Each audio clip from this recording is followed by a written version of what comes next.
All right, welcome to episode. Oh, and we're at 497. Oh. 3 away from the 500. Oh, God. 3 away from 500. Then we get the syndication, and we can quit. So, do we? Well, yeah. We get syndication? Yeah. Seinfeld money? Oh, yeah. Woo. Yeah. Yeah, we're on for like 8 hours after school every day now. Yeah. It's great. So we're just going to get right into it. We have Mr. Mike Curtin from Scattershot Exotics joining us and coming hanging out. What's up, Mike? How we Long doing, time no fellas? chat. Yeah, good, man. Good. How you Going been? well.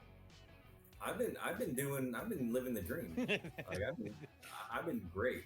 And not white boy living the dream. You know, where kill me now. No, I'm like, it's really like things been really, really good. This is your good, busy time right now, man, where you're like knee deep in snake stuff, but then you're up till like 3 a.m. fishing in some godforsaken place in New Jersey, right? Yeah, it's bad.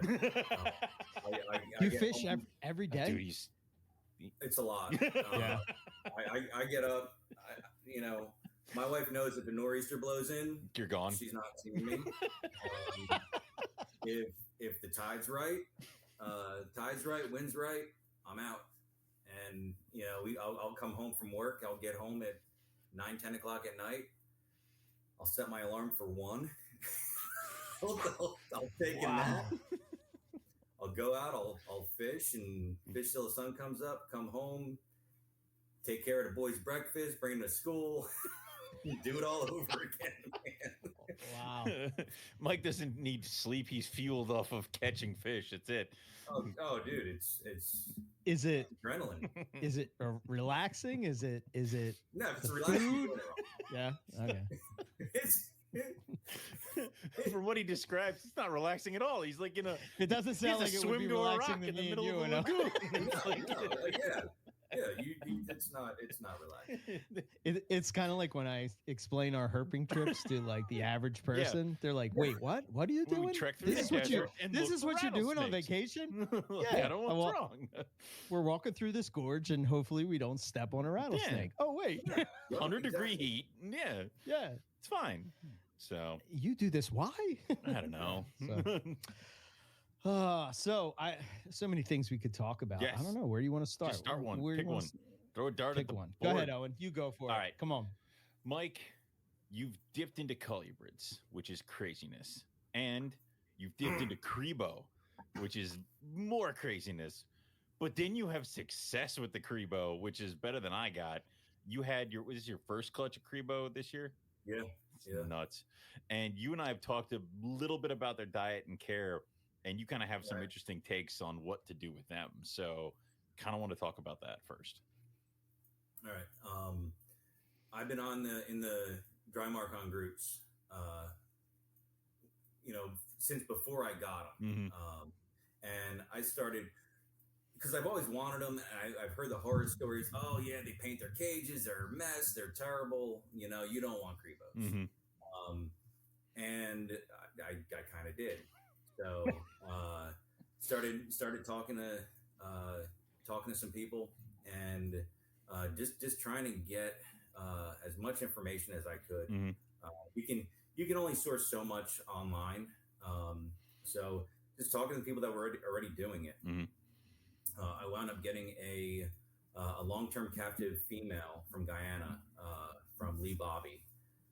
He's up in New England, mm-hmm. I believe. And because I told him, I said, listen, I want to work with these. Ultimately, I'd like to breed them. And he sells me this female, and I started her on fish fillets and rodents, chicks, and she'd eat all of it. Mm-hmm. Now, because we fish so much, I've got a lot of friends that fish as well. I've got a good friend of mine, my friend Phil. He's a trout fisherman. So every spring and fall, he's going for trout nonstop. He doesn't eat fish at all, right? So, but Whatever. it's either, but he loves catching them. Yeah. He loves the hunt, Mm-hmm. right? So going out, finding new spots, catching fish. So a lot of it, he does a lot of catch and release. And if he's got friends that want him, like, yeah, he'll save some. Okay. Some of the bycatch is creek chub, right? Mm-hmm. And creek chub, they get up to about maybe 12 inches. Mm-hmm. And he started, I asked him, I'm like, hey, if you're not going to keep them, can you bring me some? He said, I'll get you all you want. The Crebos actually prefer the creek chub over the trout, but they eat both. So my adults, they'll eat 12, 14-inch trout. So it's whole fish. Mm-hmm. I don't even give them fillets anymore, because initially I was doing rodents, supplementing with a lot of fillets, Mm-hmm. and a lot of either quail chicks or extra small chickens. Yeah, regular chicken. chicks. Yeah. And when I started asking him, he started bringing me trout. So I'll fill my freezer in the spring, and by the time it's running low in the fall, I get to start filling it up again. And they're eating a diet of probably about 60 to 70%. Probably at least 60 to 70% whole fish. Jeez. So it's got the head, it's got the guts, it's got everything that's in there. Yeah. All those nutrients, and they're absolutely thriving on it. Mm. I've been keeping them for about 3 years now. And these are yellowtail Crebo, correct? I've got yellowtails, and I'm raising up blacktails as well. Nice. So I do have a pair of blacktails. Cool. I bought a reverse trio. I had a related pair, and I got an unrelated male. Mm-hmm. And I wound up just swapping the male out, so I have unrelated animals. Nice. And same thing. They thrive on primarily fish and chicks, and then mice. I think I've maybe given a couple of rat pups here and there, Mm-hmm. But since they've been here, I don't think any of them have had more than 2 rats. So it's lean diets and feeding them often. So every 5 days ish, they get fed, and they've been doing really well. Yeah, having a blast with them. I mean, if you get eggs, they're doing well. So the question obviously is now, have you noticed anything as far as like painting their cage? Have we noticed smell? Because the main when I tell people what I feed, they're like, "Oh man, that's got to smell like shit." Yeah, the shit smells like shit, but then you clean it and then it's gone. I don't understand what the problem here is. So, and that's another thing that I had heard is don't feed them fish. It's awful. Now, well, we were talking about fishing. Yeah. And I'm a striper fisherman. So a lot of what we use is we'll use live eels. Okay. To fish stripers. And at the end of a night, you have a few eels left over. They go in my freezer. That is the only prey item that I give them that really makes them stink. Okay. Because I can, if they've eaten an eel, like a day or two later, it's like, oh, but other than that, they don't really paint. For me, they're pretty neat. One really interesting thing that I noticed, I noticed it with my male, and he was doing it right on the paper where he had a little bit of liquid waste, and then you can see he was actually trying to get everything out that he could. And I'm looking at him, and I'm looking at his cloaca, and you can see he was trying to defecate. And I'm looking, I'm like, buddy, you're done, man. There's none left in there. Yeah.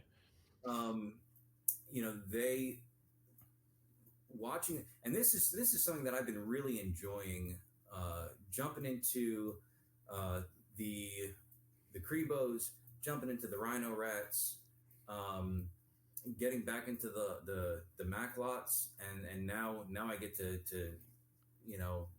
have some fun with the sahus, um, learning those new species and learning those new behaviors, and getting to observe and say, wow, this is interesting. It was just one of the behaviors that I hadn't seen before. Yeah. But it almost seems like they want to evacuate everything. He was just cruising his cage, man. Yeah. You know, like, all right, cool. I don't know. Slimmer body snakes maybe just try to get everything out so they can be still as fast as whips, almost like a coach whip. Oh, yeah. I imagine they just want to be fast and lean as much as possible. Sure. So, Yeah. yeah. Yep. Cool. Never thought about that way. Yeah. I had Jason was over this past weekend, and so this past Sunday, and we took him out in the yard. And it's funny, my kids wanted to take the male out. I wanted to take the female out. So we took them both out, and the way we bring them out, we take their nest box. We'll take, so each one of my Crebos has I guess it's about a 12, maybe 14 by 14. They each have two in each cage with some vermiculite, some damp sphagnum. So they've got some humid hides on both ends of the cage. So they got spaces to choose. But one of the things that we do is I'll take those out into the yard and just open up the box and take them out that way. And when it's time to get them back in the house, you just aim them at that box and they'll go right in. Cool. And they're just, okay, I'm home. We're good. But we took them out and opened up both boxes at the same time, and they just took off in two different directions. Like lightning. It's so great. And when you were breeding, I know you and I were talking about how like they went into the box together, and they both just kind of stayed there for a while, right? Like they were just kind of locked themselves in. I was so nervous, and I'm still talking to Ron Allen down in Florida. I think he's in Florida. And talking to him a lot. He's been great. He's been a big help. And one thing that he told me, he says, like, listen, predation, you're going to see it right away. So if you're not, you'll either see breeding activity or predation, one or the other. But they were very content being in their boxes together. And, I'd go in there and I'd lift the lid, turn my flash on, take a quick picture just to see what was going on. I didn't want to pull the box out. I didn't want to, disturb them too much. And they were very content together. Like they just two super compatible animals, which was really cool. That is awesome. But it's still nerve-wracking. Is it more because like, I think all three of us breeding carpets, it's just like open the door, throw in the mail, close the door. There's nothing that's going to happen that's going to surprise me. And then now it's like with a new species, it's like I have no idea what's going to happen here. And all of this is new. So right. You're absolutely right. That's exactly it.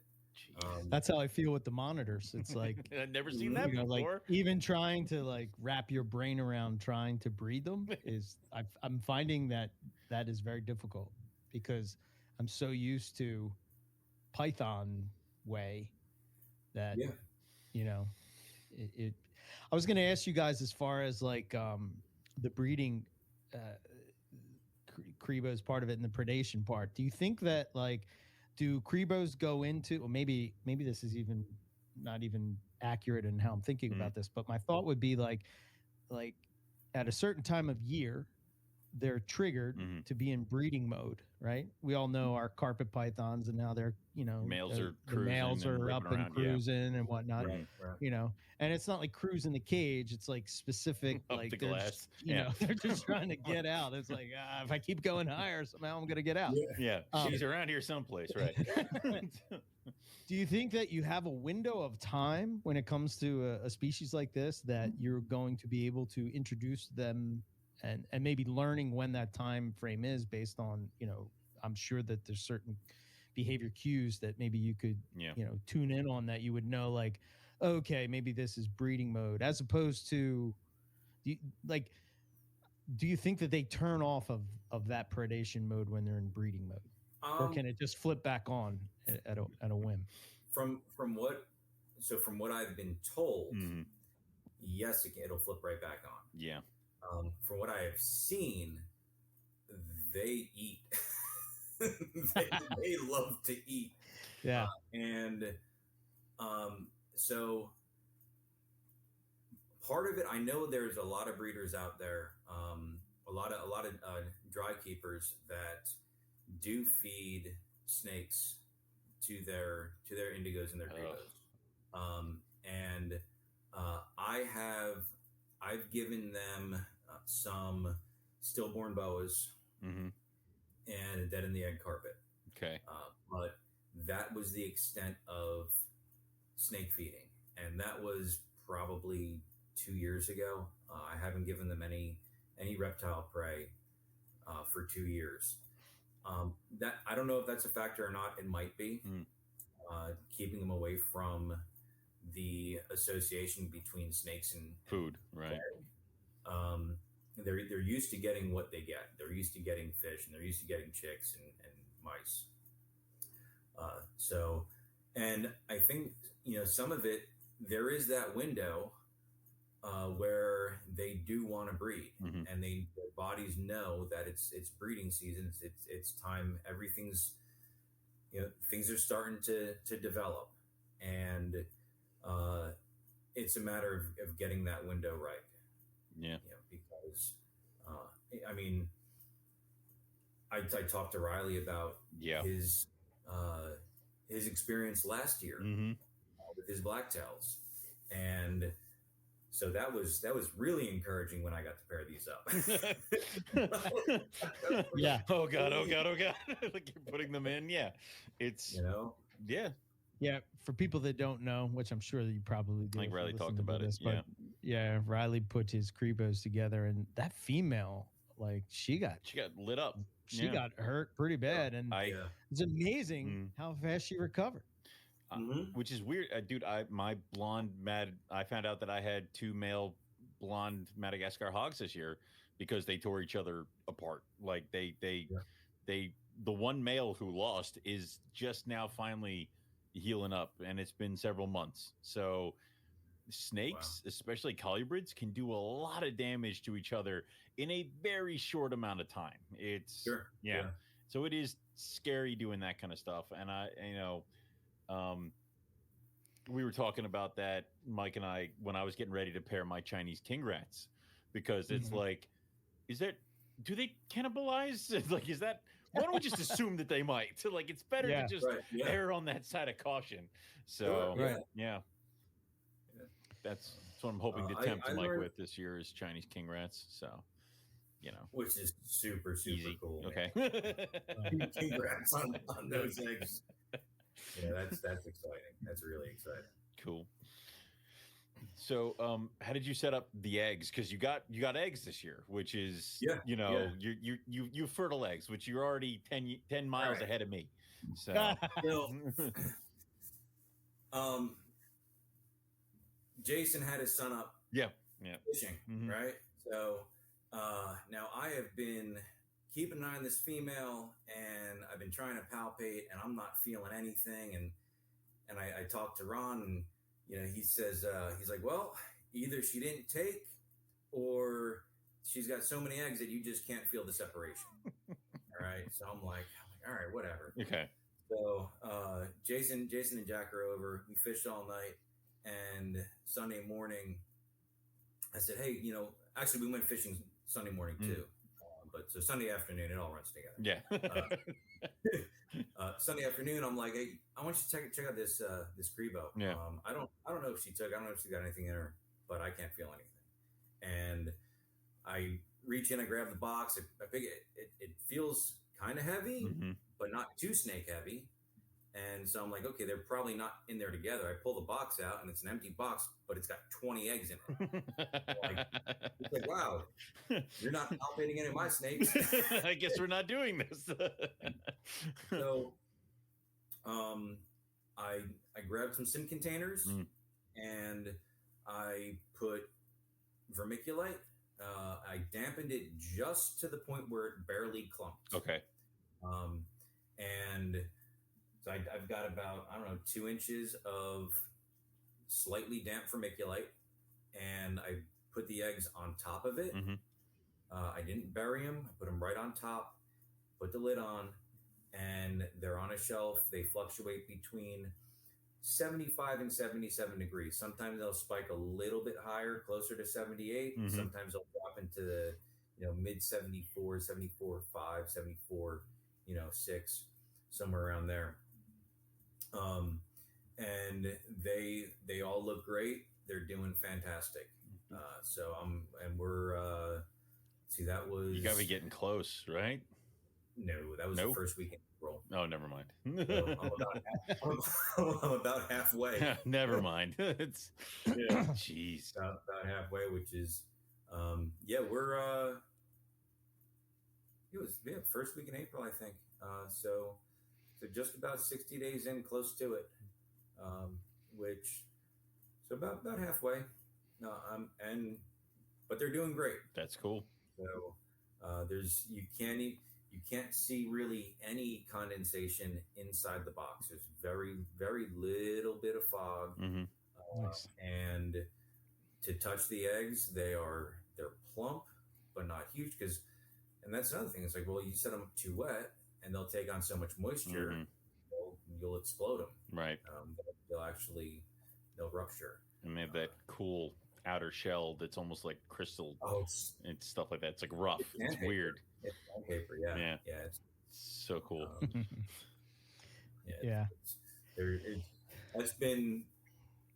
That's probably been the coolest experience for me this year. Was getting them. That'll be a cool project.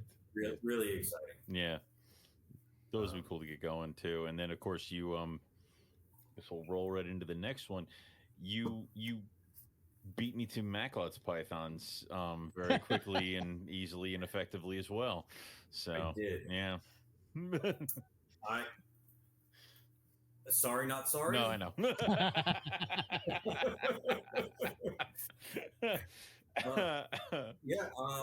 I wasn't going to pair him this year. The female looked kind of borderline as far as size. She looked good. Mm-hmm. She's a chow hound. She loves to eat.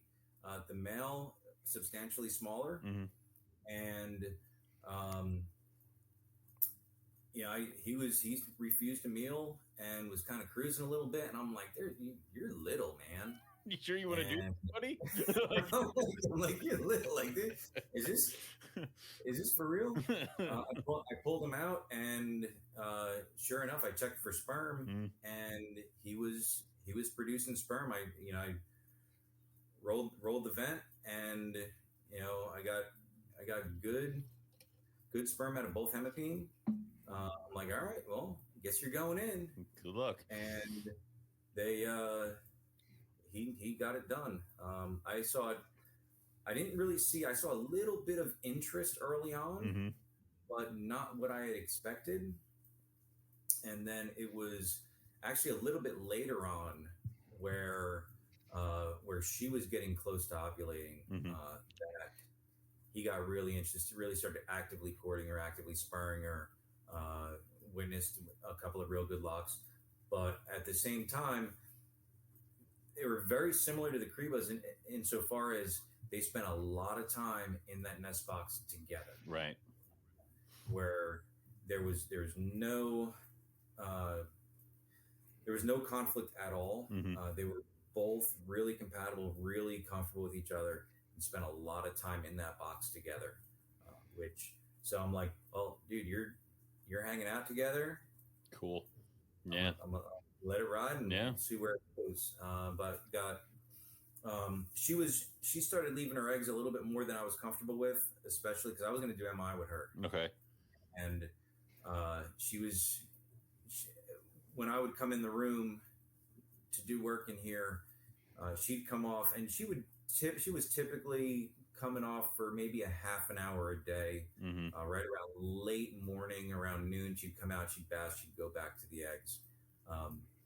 another thing that made me kind of nervous about leaving her is that more than probably any of my other species, she defecates in her nest box. So when I clean that cage, I take that nest box out and I have to change it every cleaning because you open it up and it's like ammonia. Right. Okay. And she's perfectly happy in there with it. Which but fine for her, probably not good for eggs, you know. Yeah, no. Yeah. So I pulled them. I don't know, probably about 3 weeks in. Mm-hmm. I just wasn't real comfortable with them. Stuck them in the incubator. 13, Nice. 13 perfect eggs, no slugs. Nice. So I'm really amped up about them. Those will be fun. Yeah. That was another really, really exciting. This has been for me. Several years ago, I pared down on everything, and I put my focus wholly on carpets. And there was a point where I don't think I had any animals other than like carpets and maybe like one or two oddballs here and there. Mm-hmm. And over the past several years, I missed the diversity. Yeah. And this is turning out to be my most diverse season that I've ever had, which is really exciting. It is. I mean, it's fun, right? Like it's like not all your babies are going to be different colored carpet pythons. It's you got all this other crazy shit going on. Is it the breeding part of it that you like the diversity? Is it the experience of working with different species, or like what drives that? It's the accomplishment of being able to do different species. Mm-hmm. And kind of like, okay, well, what does this one need in order for me to be successful? Mm-hmm. So that's part of it. A big part of it is the behavior too. Yeah. Because just to observe the different behaviors with different species. Mm-hmm. That's been a lot of fun for me. So. I don't know about you guys, but I feel like it kind of is a bit nostalgic for me in a way, right?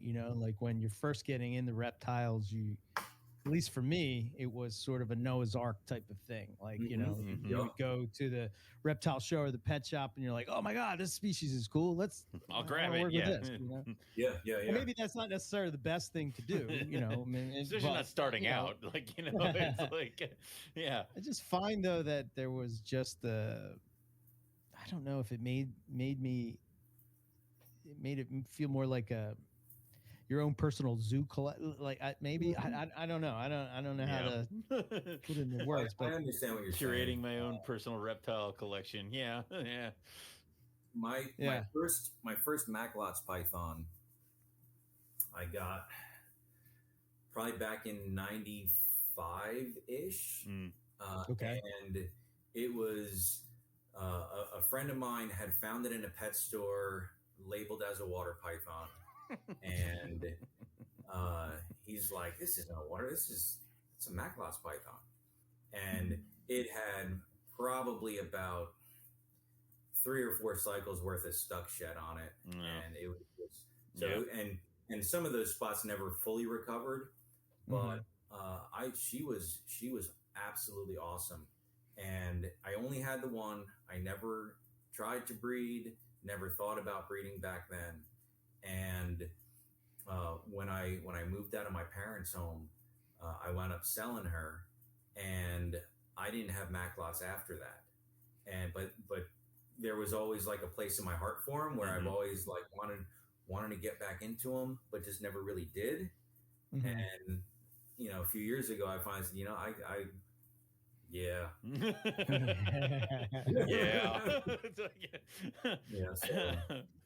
So, but it's cool because it brings back the female that I have now. She's nothing like that female because she is just mean as sin. But the male is an absolute sweetheart. Where my kids when they take a snake out, they always hook it. But with him, you wouldn't even have to. Yeah. He's just so docile. And Chase actually had him out today, walking around and just hanging out. He's just a great snake. That's cool. But yeah, it's been, and that's exciting for me because you're seeing so many different looks, so many different behaviors. It's that diversity, Mm-hmm. and I think that's been really exciting for me over the past few years. Yeah, I dig it just because it's something, it's different. I've had the years where all I've produced are different clutches of carpet pythons, and it's like, Mhm. okay, it's fun, it's awesome. I enjoy the different colors and the different morphs and all that other stuff. But when you're hatching, carpet pythons this week, and then next week your giant Madagascar hog noses are going to hatch. That's awesome. And then you know what? Yeah. You're just about to put a thing of olive pythons in the incubator. Like, okay, this is now we're going to start to get into like this cool shit. Like this is Right. I'm rocking and I'm rolling, and even then with like I got a litter of boas that might drop this week. Like it's you kind of get all Yeah. that stuff, and it makes it more interesting and more fun to be in your snake room instead of just feeling like you're a carpet python factory. So Right. yeah, Right.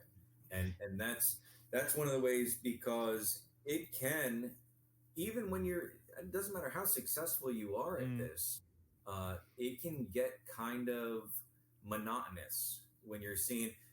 Okay, don't get me wrong. Like the morphs are exciting. yeah, But when it's the same species over and over, it loses the freshness, I guess. yeah.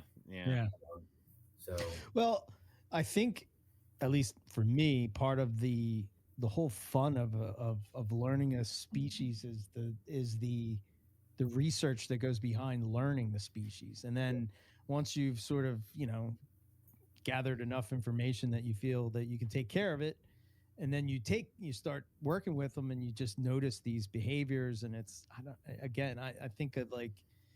I think of little 5-year-old Eric looking into the anole cage, like yeah. What makes you work? It's like right. It's Yeah. How are you real? yeah. Yup. It makes it really fun, and I mean I know that the fun thing is that when you start with a species that has other branches in it, like Mike started with the yellowtail and then he got blacktails. I know Mhm. he started with the Macklot's pythons, and I know now he's trying really hard to not get pulled into the liasis really hard, but he is going kicking and screaming. So I didn't try that hard.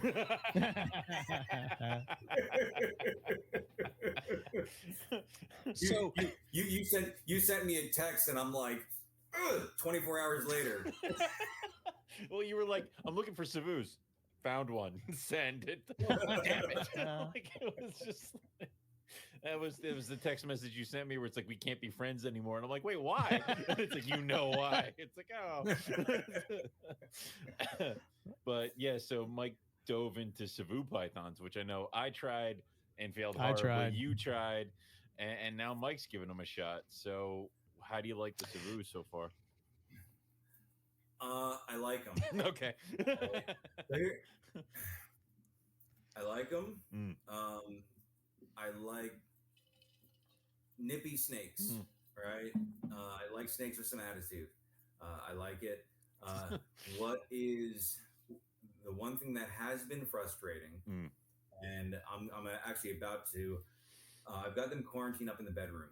I wound up getting 2 males from Shane, and then I got 2 females from a friend of mine.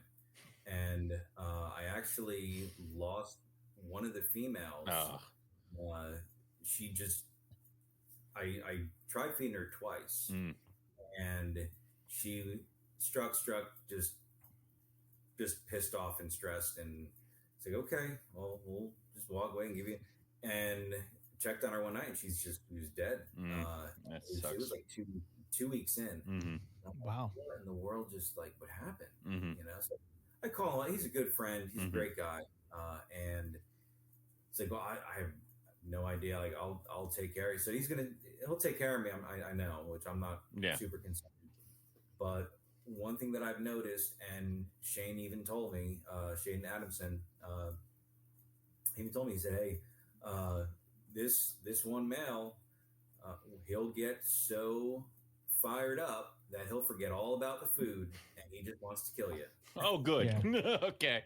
And so it's kind of like you got to do that whole stealth offer, let him grab it, and then just kind of freeze. Stand there for an hour and a half. Move away quickly, whatever you got to do, so he doesn't know you're there. So that's been a little bit trickier with them, but I like them. They're doing great. The three that made it are doing fantastic. I've been talking to a few people that have been real successful with them, and had a great conversation with Shane a few weeks back, and just talking about different strategies as far as how to be successful with them. So that's something that I'm really interested in putting into practice when the time comes. Cool. That'll be cool. I'll get you hooked on olives eventually. Don't worry, I'll get you. It's like one of these days. Yeah, I like the olives too. Yeah. I was talking to Kohler, and as we were talking, it's like, I've got a certain amount of space, and in that space I have a certain amount of room. As far as space. I was talking to him, and I was talking to Jason Balin. Got a certain amount of space for a certain amount of room. How many species am I really going to try and cram into one room? Yeah, that's where it can get difficult. Yeah. If they need other and especially things. When they all have different temperature regimes and you end up having to cycle stuff out of the room to breed it and stuff like that, in which case that's something else you got to consider. So right. So far I haven't gotten there yet to where I won't have to take anything out of the room, right? Which is good. I'd rather not get to that. I'd rather not do that. Yeah. Cool. That's good though, that you sort of stay within that I have this amount. This is what I can do. I think it kind of focuses you on what you really like. It's like if I only have this, I can only do this 10 species. Yeah. That's it. I can't do any more. I'd like more than 10 species. That is the issue. I know. Well, yeah. Don't we all? The issue is that Mike has some form of self-control, which confuses me, because I'm like, why don't you just get a bigger room? Like, I don't get it. I find though that I don't know, man, but maybe it's just getting older or whatever. But I just I find the smaller collection so much more enjoyable. I remember in the old days of MP and like in the I just remember like everybody saying about like talking about that, like trying to set like the if you get too big, then you're just going to be going through motions and you're not going to be able to enjoy your animals and observe behaviors and stuff like that, because it's basically change water bowl, feed, change water bowl. It becomes loses its joy almost, to where you could become it burnt out. becomes a grind. Yeah.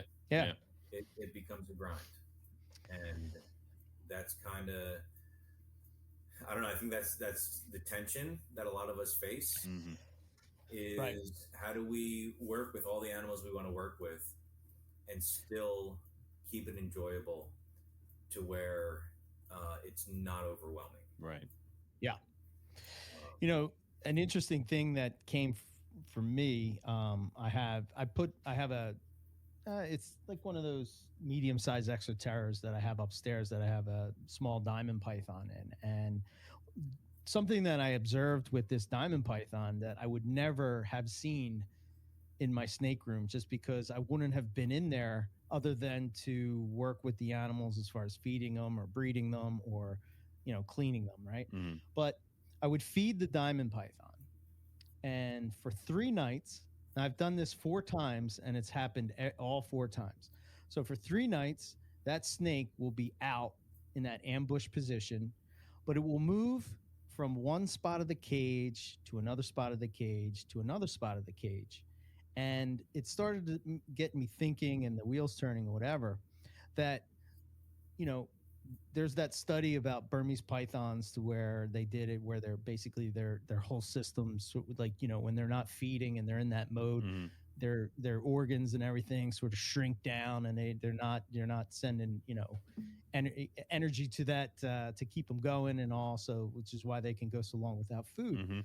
So, you know, there's a certain amount of food that they would eat in order for their system, like if their system kicks in, they have to eat a certain amount of food in order for them to grow a bit more, right? Because certain amount of that goes in, certain amount of those calories go into getting the system going again. Right. So my thinking is that are we feeding snakes wrong in as far as, like, should I feed it all those nights? Because basically its system is kicked in and it's digestion, so it's going to try to get the best bang for its buck. So after those 3 nights, after it moved from spot to spot, it would go to its hide and it would stay there for pretty much, I don't know, a week or so, you know? And my thinking is, it's like it's looking to see if it can get those extra meals that it can just sort of, you know, sort of grab real quick, and then go in and you know, instead of digesting 1 meal, now it's digesting 3 small meals, and it's getting more bang for its buck. Right. So it's just things like that, you know, it starts to get the mind going and start to think like, oh, wow, I wonder. That's what you were thinking. I was thinking, what happens if you feed her only when because she's changing positions and going to different spots? What happens if you only feed her when she hits the one spot? Is she going to just go there now when she's hungry or expects food? It's the same side. Yeah. So it's like, you know, it's like one of those vine things or whatever, that, so she'll go all the way up to the top and hang down. Then she'll go to the side and she'll sort of like, it's almost like she's sort of on like a little bit of a taller perch, and she's sort of like there. So it's smaller. It's just interesting, you know, it's like, wow, that's pretty cool. But I like that. Again, I wouldn't have never would have seen that. And I think the only reason I saw is because I'm looking at that snake every night because it's in my living room, and I'm able to see these things. And, you know, I think with a collection to where, you know, well, at least for me, a smaller collection allows me to do those things. So you can chill and hang out with the snakes and stuff like that longer. Yeah, I get that. So anyway, I don't know why we went down that hole. Yeah. All right, let me pull this up. So we have other stuff to talk about, more crazy stuff, probably some Morelia stuff. We should probably do that too. Yeah, we probably should. It is MoreliaPython.com. I mean, radio. Morelia Python Radio. Oh my God. This interview is over. Like it's I don't know. Okay. I just dated myself. You did. Yeah. Yeah. Well, you got the shirt on, so you know you're there. Yeah. So what's your carpet projects like currently? Yeah. So currently, there's some zebra stuff. I bought a group of wildline animals several years ago, and that was, I got both normals and zebras from Andy out in Colorado, and got a group of them. Been plugging them into some stuff. In addition to that, I did a caramel to ocelot pairing this year. So I'm very hopeful for caramel ocelots. I produced a crazy caramel ocelot a number of years back, and when Nido showed up in my collection several years ago, she was one of the casualties, which was heartbreaking. And she's the one. I'm never going to change my Facebook. The picture on my page. It's the one at the top. Yeah, it's the one on the top. Yeah. I don't think I'm ever to change her picture. But who knows? We'll see what happens. I would say, like, you don't know. There might be you might get some good Crebo. hatchlings. If we see a Crebo up there, or never say never, buddy. There's always something that can come out of an egg that you're like, holy, picture, yeah. So that'll be cool. But so I did that pairing. The female slugged out on me last year. Damn it! And so I wasn't extremely hopeful this season. I was kind of, but I was like, she was one of the ones that I didn't think she was really going to go. I wasn't too optimistic. I was cautiously optimistic. And she wound up giving me a nice healthy clutch. So they're set to hatch. I think they're set to hatch on the 8th. Does she still have them, or are they in the incubator? No, okay. No, I pulled them. She was not interested in take these. All right. Yeah, she laid them, and she was off them in like an hour. Like, all right, see ya. You got food? Yeah, get these out of here and give me a rat. No, like, yeah, that's pretty much it. Yeah. So I've got that. I did a wow to Bathsheba, not Bathsheba, to Bullet, who is her sister, and they are two different ends of the spectrum as far as tone. Delilah is very that really bright but pale yellow, and Bullet's got that deeper golden yellow to her. Nice. I put a nice 50-50 wow jungle to her. So some high percentage ocelots from her. Hopefully some caramel ocelots with Delilah. And then I did and you and I had the zebra. Yep, your wildlion zebra, and then my Mojo reptiles jungle female. And Punch. She's throwing some good shit, and then your boy's awesome. So hopefully, like, all the things are there to make some kick-ass animals. So there should be some. They should be good. I'm cautiously optimistic. This will be my first time hatching pure zebra. I did take a zebra jag that I got from Eric and threw it to a jungle, and I produced like a zebra, and I'm like, yay, a zebra that's kind of khaki colored and red. Is it really a zebra? Like, it's not really. I don't really know. This hurts me. Like, I don't know why. It's still a zebra. I mean, it is, but I'll be excited to have those. And that's the problem. You and I were talking about this earlier. I'm like, you know what, man? I think I'm gonna hold back like maybe one. Yeah, I think I'm gonna hold back a pair. You know what? A trio would be great. Like a zebra male, a zebra female, and then maybe a normal female. That'd be a nice trio. Yeah, I'm thinking I'm gonna do that. It's like holding them all back at this point. So are you trying to go for super zebras or just refine the actual zebra with your eventual breeding, Mike? I'm not. I have no interest in supers. Yeah. Okay. Is it just because of the tail thing, or no? Just because I'm not. I want snakes that want to make me reach for sunglasses. Okay. Yeah. And that's always been my thing. Is I want that bright neon yellow. I want them to scream.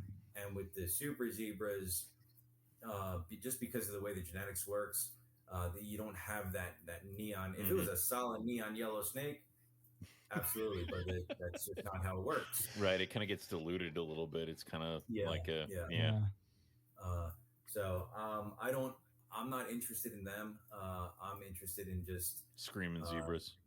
Continuing to produce really stellar zebras. You dip into zebra jags. Popeye, the male. Yeah.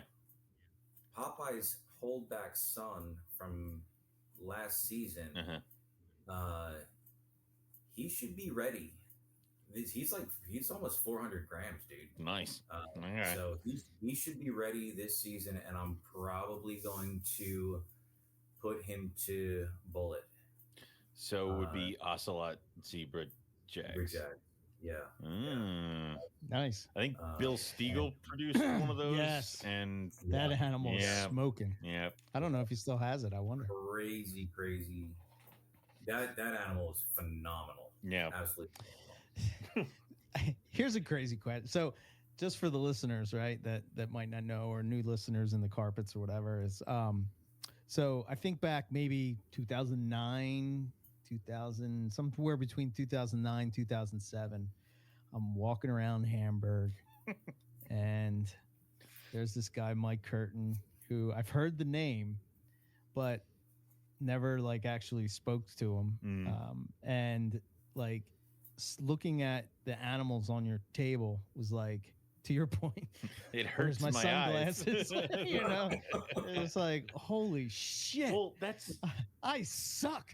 My jungles are crap. Like, that's the problem. You'd always set up Van and Vetter bullshit. I would always see Mike at White Plains, and he would set up in the same spot up against the stage. Yeah. Back wall. You walk in the door. It's nothing but a straight aisle back to that backstage, and you see like this glowing light from over here to the right, and you're like, what is...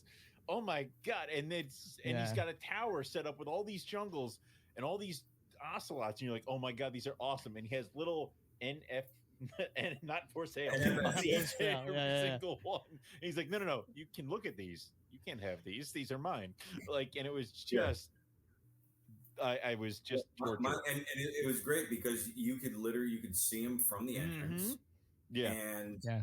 And I don't know how many times I would say that per show, but I'd point to the babies and I'd say, this plus food plus time equals this. Yeah. You know? There always seemed to be that disconnect where they're like, no, it doesn't.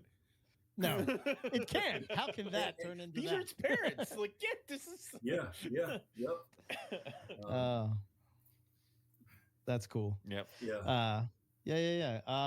Okay, cool. So a lot of jungle stuff still the bright yellow. I did a repeat pairing. I got a real nice 50-50 banded female from Andy Simmons several years ago named Valentina. I did a repeat pairing of Youngblood, who is from Scattershot. So I got Youngblood is a Scattershot Delia animal, and he paired up with her again. So I did a repeat pairing of that. Nice healthy clutch eggs from them also. So it's cool that you still use the terminologies of jungle stuff, like 50-50s and like all this other stuff. And I don't hear that anymore. I just hear, I put this jungle with this jungle and they made jungles. It's like, no, there's things here. Let me ask this question. Do you guys think that the jungle breeding hobby has sort of become, they've all sort of turned to the same type of look? Or maybe I'm just seeing the certain type of people, but I just remember, like, to your point, right? There was the 50-50 and the really banded ones, and then you had the tipped out ones. And I just don't see that variety that I used to see. You know, like if Andrew Hare came along and posted on MP, there would be a thread of like 15 different jungles, and they all had different look, like crazy different looks. Breeders like had not even anywhere looks. Near close to each thing. And it seems like today it just has that yellow and black, maybe a little bit of tipping in the black towards the bottom of the saddle type of look. And it's just that bright. I mean, they're beautiful. I'm just, I don't know. Am I missing something, or do you guys see the same thing? I kind of see the same thing. I know what you're talking about. And I've been guilty of the same thing. You know, obviously I like that super clean, super clean, high percentage of yellow. That's the kind of look that I've strived for, and now I'm starting to kind of go back into, well, you know what? Let's do some high black stuff. Let's do some. I have a nice female from called the Chicken Hawk line from Tanny Pitruofis on Facebook. I don't remember his actual real name. That's his Facebook name. and that was, yeah, Mike all of a sudden got a smartphone, and I'm up at night and I think, oh well, I guess I'm buying this thing. I remember that. Like, damn it! He tried. He used to have that. Mike always used to have the flip phone, and he was so he's like, this is all I need. This is all I need. And then the one time I came to White Plains, he's like, I got a smartphone, and I'm in very much trouble. I keep buying things. I'm like, it's terrible. It's terrible. Yeah. I was like, okay, I guess I'm buying this. Yeah. And yeah, that was like, I don't know, 2:00 in the morning. Yeah. But she's got a lot of my stuff is that real bright lemony yellow, clean. And this female, you put her up next to Youngblood, and the difference in color tone is so stark because she is that deep golden yellow. Cool. She's got some nice tipping in her, and so this season I've actually been talking to a few different people that I just let them know, hey, listen, I want to take when they hatch. I know how they work. I'm just going to take some before they shed, before they eat, before anything. You put just it in a box. Send them my way, and we're good. And because I want to get a few more of those richer, tipped out jungles to create a little bit more diversity within my jungles. Yeah. But I agree. There is diversity out there. But I think on the whole, that's what's been most desirable, and that's what a lot of people have gravitated towards. Yeah. I wondered if it had to do with like, when carpet morphs sort of became the popular carpet python trend, that a lot of people that maybe had some of those diverse lines of jungles moved more into morphs. And then, the people that were still hardcore jungle people sort of had that look. You know what I mean? It was like this group of people that sort of, that's the look that they were going for. Right. And so those other ones sort of got, maybe not lost, but like you don't see them as much, I guess. Right. I would say also, even if you keep other species, the like, and you're looking for some fun project to just get a pair of, you're going to go for jungle carpets because they're gorgeous, especially if you pick them up. So I don't feel like somebody who's maybe just kind of dabbling in Morelia is going to care too much. They're just going to want bright black and yellow and bright black and yellow tipping and other stuff be damned, and then produce more black and yellow babies and then send them out to the world. So I think we see a lot more of that too. It's funny how I just find people fascinating and like watching what they do and how they do it and whatnot. But it's funny how like in these little sectors of Morelia, you have like the Morelia carpet python, and then sort of Morelia green tree python, and then within the Morelia carpet python, you have the jungle people, you have the diamond people, you have the people that sort of do a little more. You have the morph people, you have the coastal carpet, the IJ, et cetera, et cetera.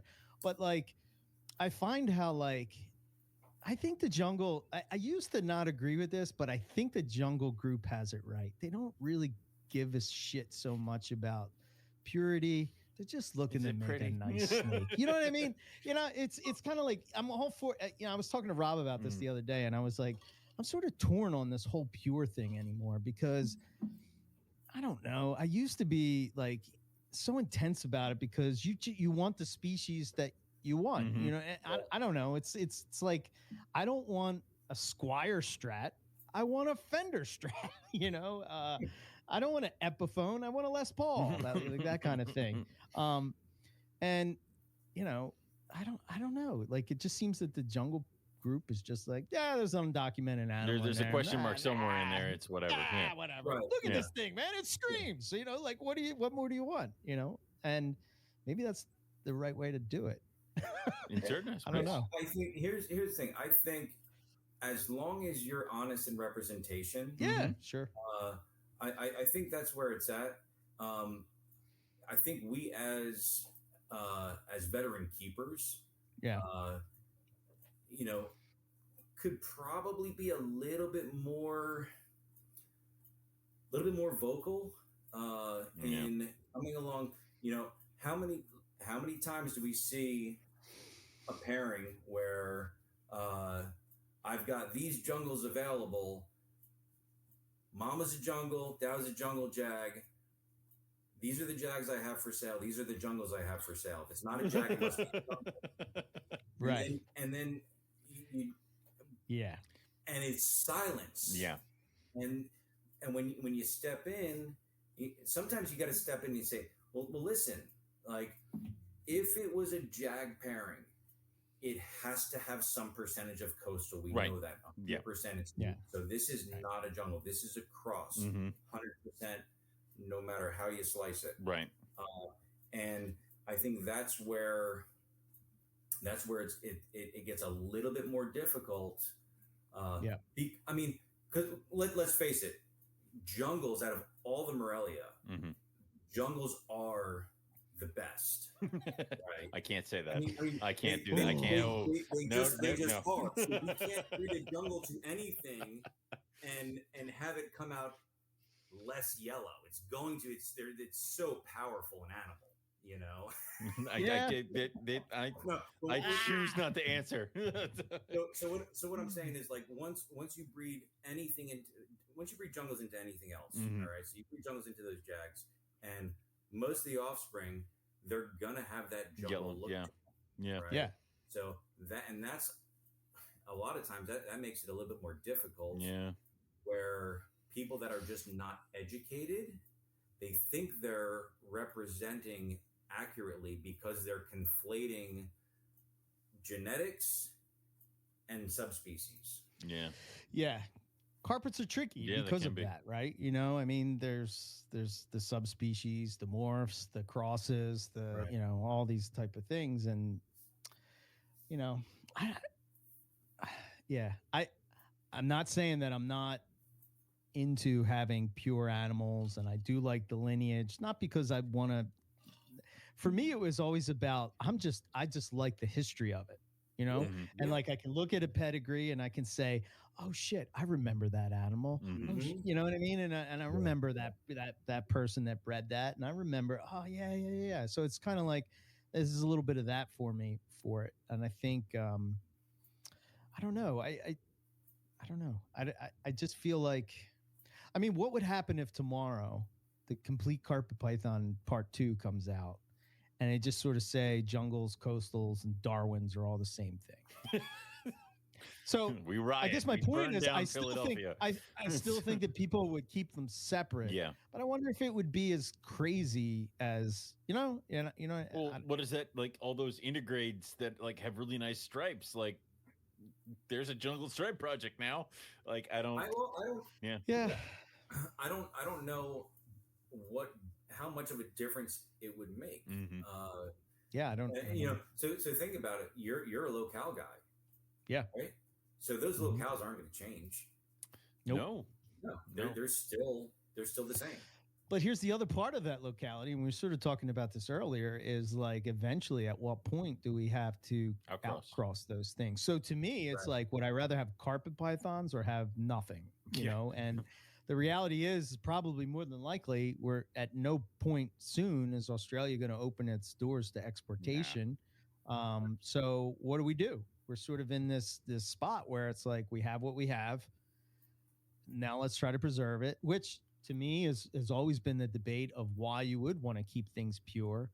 The argument would always be in the past that, you know, people don't represent things accurately. I only find that flippers don't.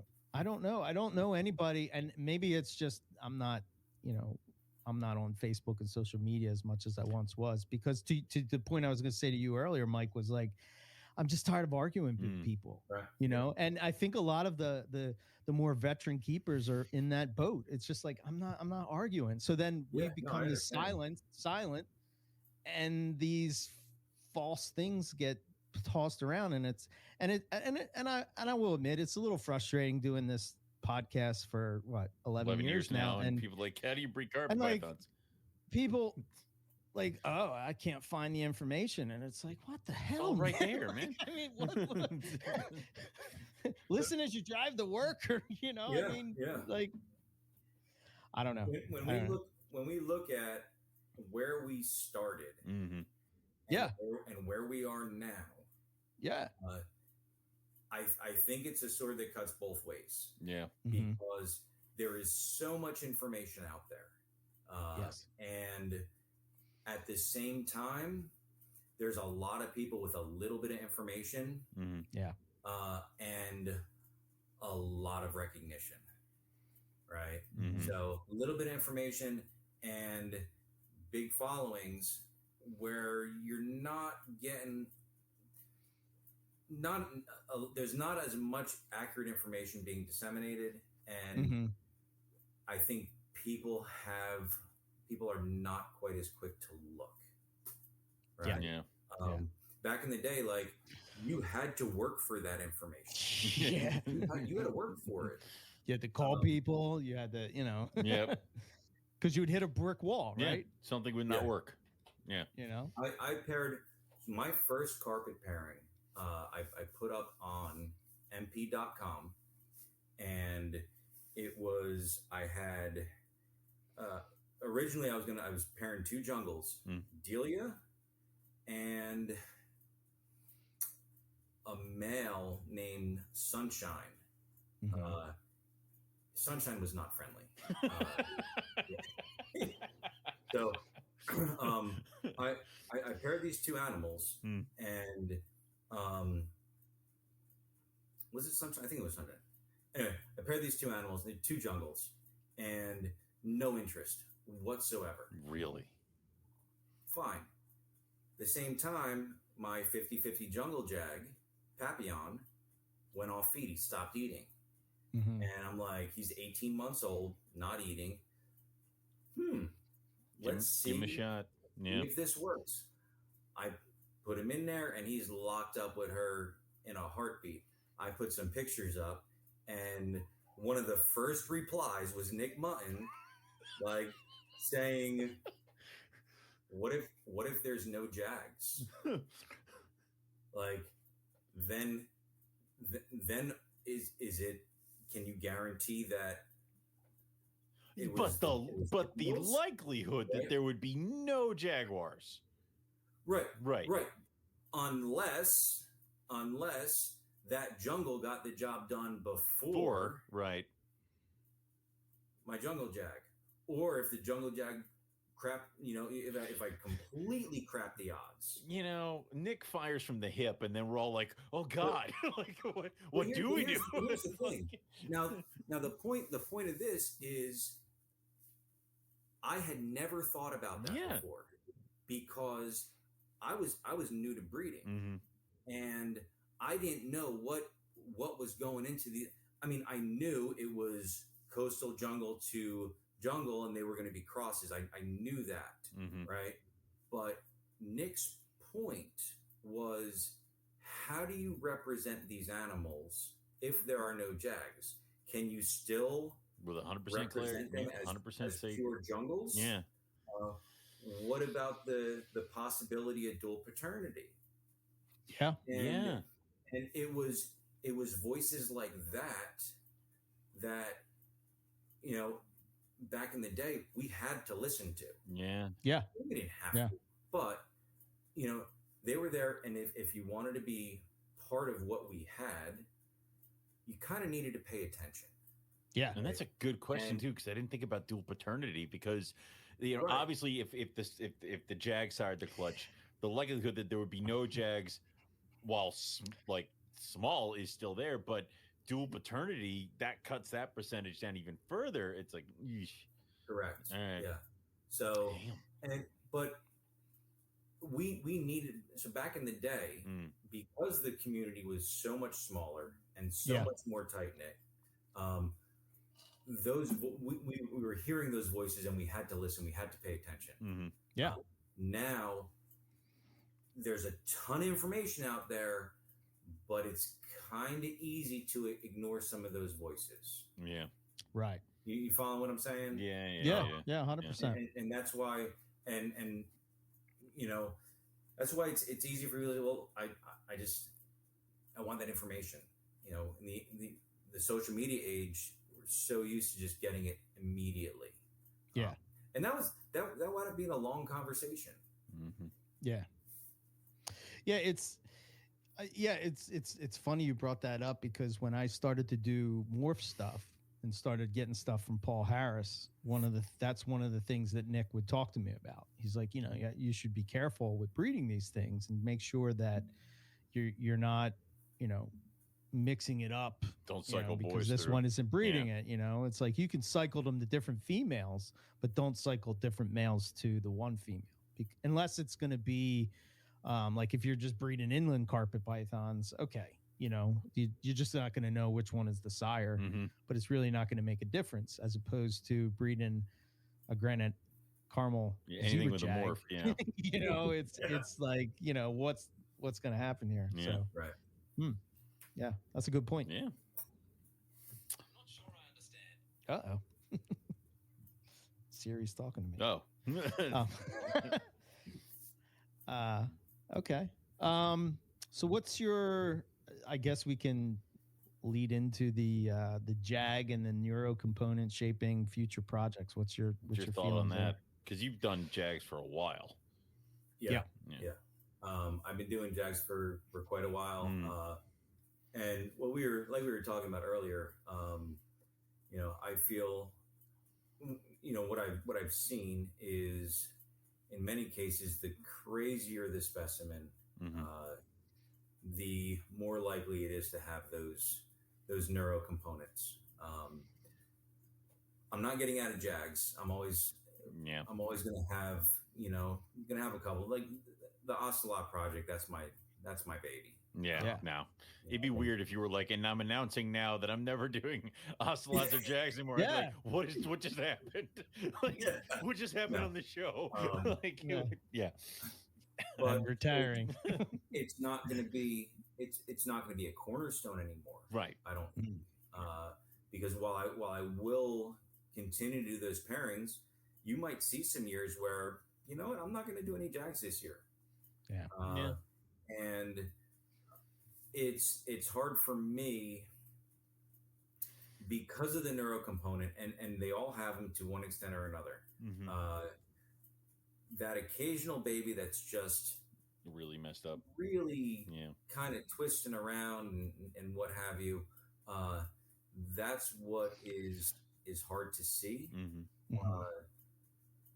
At the same time, you don't see it. I don't see it that often. Me either. But I think with the husbandry on point, moderate temperatures, and you don't stress them out too much. Most of them are very solid animals. Yeah. You can still see a little bit of the unsteadiness, and that's the best way to describe it. Is Jags are a little less steady than other animals, but I don't know that I want it to be a huge cornerstone anymore. Like I said, I did 2 Jag pairings this year, and both of those females they're super solid animals. I kind of thought that for me, why I held on to them for so long is it's just like I thought about this a little bit in as far as like I think it was just we had tigers and we had Jags. So it's like I think for us, like the 3 of us right here and the people that were in the same time frame, that was kind of it. Yeah. So you kind of got attached to it and you sort of accepted those little wobbles and whatnot as but yeah, I don't know. I still do Jags. I actually my ocelot is due to lay, I think, next weekend. So she's starting to get real uncomfortable. So now she's narrowing because she's stressed out. She's pissed off. She's full of eggs and stuff like that. She's going to lay the eggs and she's going to go right back to being herself. And she's probably the worst Jag that I have in the collection to date. I've had some really bad ones. I had a male breeding caramel Jag that was really bad but only if you touched him. So if you watched him do his thing and move around the cage, totally fine. The second you put a hand on him, he was all over the place. Yeah, so I'm like, this is counterproductive. So I actually adopted him out. Like, I didn't sell him. I found somebody who wanted a pet, totally explained everything that was going on. Off he went. And it's kind of that point where I, for my own well-being, would rather not have to deal with Jags that are really, really bad. And also, hopefully, I mean, I've had a couple baby Jags that were horribly bad, like really, really bad, that I've put down just because there's no point in doing that one. Like, we're talking ones that would corkscrew around the cage, like rolling around the cage. Like, it's obviously when you go, if you're a first time breeder and you have your first clutch of baby Jaguars, that is going to be the most you're going to see narrow is when you go to feed them for the first time, because they're looking at this food and they get all excited and they do this and then they whip back and it's like, all right, well, we're going to be here for days now. But as they gain in confidence and stuff like that, they just become killers. So I'm like you, Mike, I'm not going to stop Jags. I'm never going to stop Jags, but I can see where some people have called it quits on them. I really can. Yeah, it's interesting that the two of you guys have, you still stay with it, but where Mike and I are, I think, like, on the same line with our species, animals. Yeah, gravitas towards like more pissed off animals. Like, I feel like if Mike had a bigger garage, his collection and mine would be like neck and neck with what we have. Yeah. So because he comes over, he's like, I like the white lip. That's a Timor. It's like, okay, yeah. So, yeah. So. Yeah, like I said, I think that there was just a stream of events that happened that led me to move away from it. I wanted to move away from them for a while, and I just didn't because I like them. They're beautiful. I mean, they're beautiful, man. Like the different, the crazy yellow. I mean, come on, man. You can't tell me that a jungle jag or a diamond jungle jag is not one of the most, beautiful carpet pythons out there. And but when I started breeding a lot of morphs and it seemed that the more genes that you would put into the mix, the worse it would become. And then dealing with people and selling them to people. And, I guess because of the podcast, I would have a lot of people that would be like, oh, I'm a first time carpet python breeder and I want to get into this. And now I'm having to explain the Jag thing. And when I'm explaining it over and over again, I'm like, why am I doing this? Yeah. Like, what? When I give it, if I go and say, oh, and I produce these red Jags here, take this one. And, and he did. That kind of thing. It's not. He knows what he's getting into. There's no tension there. There's no nothing. Like it's just like, here you go. Maybe crazy, maybe not. It's just, here you go. You're gonna roll the dice with it and see what happens. I would say people who are still just now getting into carpets know to ask, how's the Nero and the Jag? And it's like, this is your first carpet python you've ever purchased, and you don't even know what you're talking about, but you know to ask that if it's a Jag, how bad's the Nero? Yeah. So, which is a good thing. Yes. Yeah. That's how much it's penetrated. Yeah. Yeah. Right. Yeah. And then I think the other part of it is like seeing wild carpet pythons. And I'm like, why am I even doing, like, I think that sort of like led me out of the whole morph thing as well. Like I remember Derek Roddy told me one time, a long time ago, this is back in the reptile radio days. And he said to me, he's like, why do you even need morphs, man? There's so many different patterns and colors of carpet pythons. What do you need that shit for? And I'm like, that's a good point. But I want a caramel. but I want a zebra. But I don't know. Yep. And he's got a point. And despite what I said, I haven't had that catastrophic chain of events that caused me to say, I'm done with Jags. Yeah. Right. Yeah. And I pray that I don't. Yeah. I pray that I don't, but who knows? That it could happen. There is a certain I never would understand when Owen would say this, right? He would say, "This is an olive python. Do you want a boy or do you want a girl?" Like they all look the same. It's one or the other. Right. There's no like, oh, let me see pictures and what is this and that. What's and the all pattern? This stuff. Green. Like Green. Mhm. You know. And when you're hatching out normal carpet pythons, to a certain extent, you're kind of in that ballpark. And like I remember sitting there going, "Oh, I get what Owen's talking about now." You know, like here's gelatins. They're all going to be awesome. They're all going to be, no wibbly wobbly bullshit and all this stuff. And it's like, oh, okay, wow, this is not depressing. As you know, I have an animal that is beautiful and then is dead. Yeah, But yeah. That's why I'm mad that several of my colubrids are morph projects. I'm like, I just wanted this. Like, I just wanted to be able to, like, here they are. Like, yeah. But I want to be clear. I am not anti-Jag. I don't care what other people do. That's their business, and I don't have anything against the Jag. It's just for me, and I think I wish the hobby would be more like this, to where they would just say, that's not for me. Yeah. You do your thing. You do you, boo, and I'm going to do what I do, and, there we go. Yeah, no, it would probably be... I agree with that. Yeah. 100%. I think it's a cultural thing. We're living in a world right now where you want to kind of impose your morality, your decisions, what's best for you. You want to impose on others, and it goes back to the argument: we're keeping snakes in boxes. Yeah, right. Yeah, we're keeping snakes in boxes, and like I said, maybe I'll get to that point where it's like, I don't want to do Jags anymore, but I freaking love them. Yeah, that neon yellow. Yeah, man. I mean, like, it's hard to beat. Yeah. Yeah. I just don't see it. Yeah.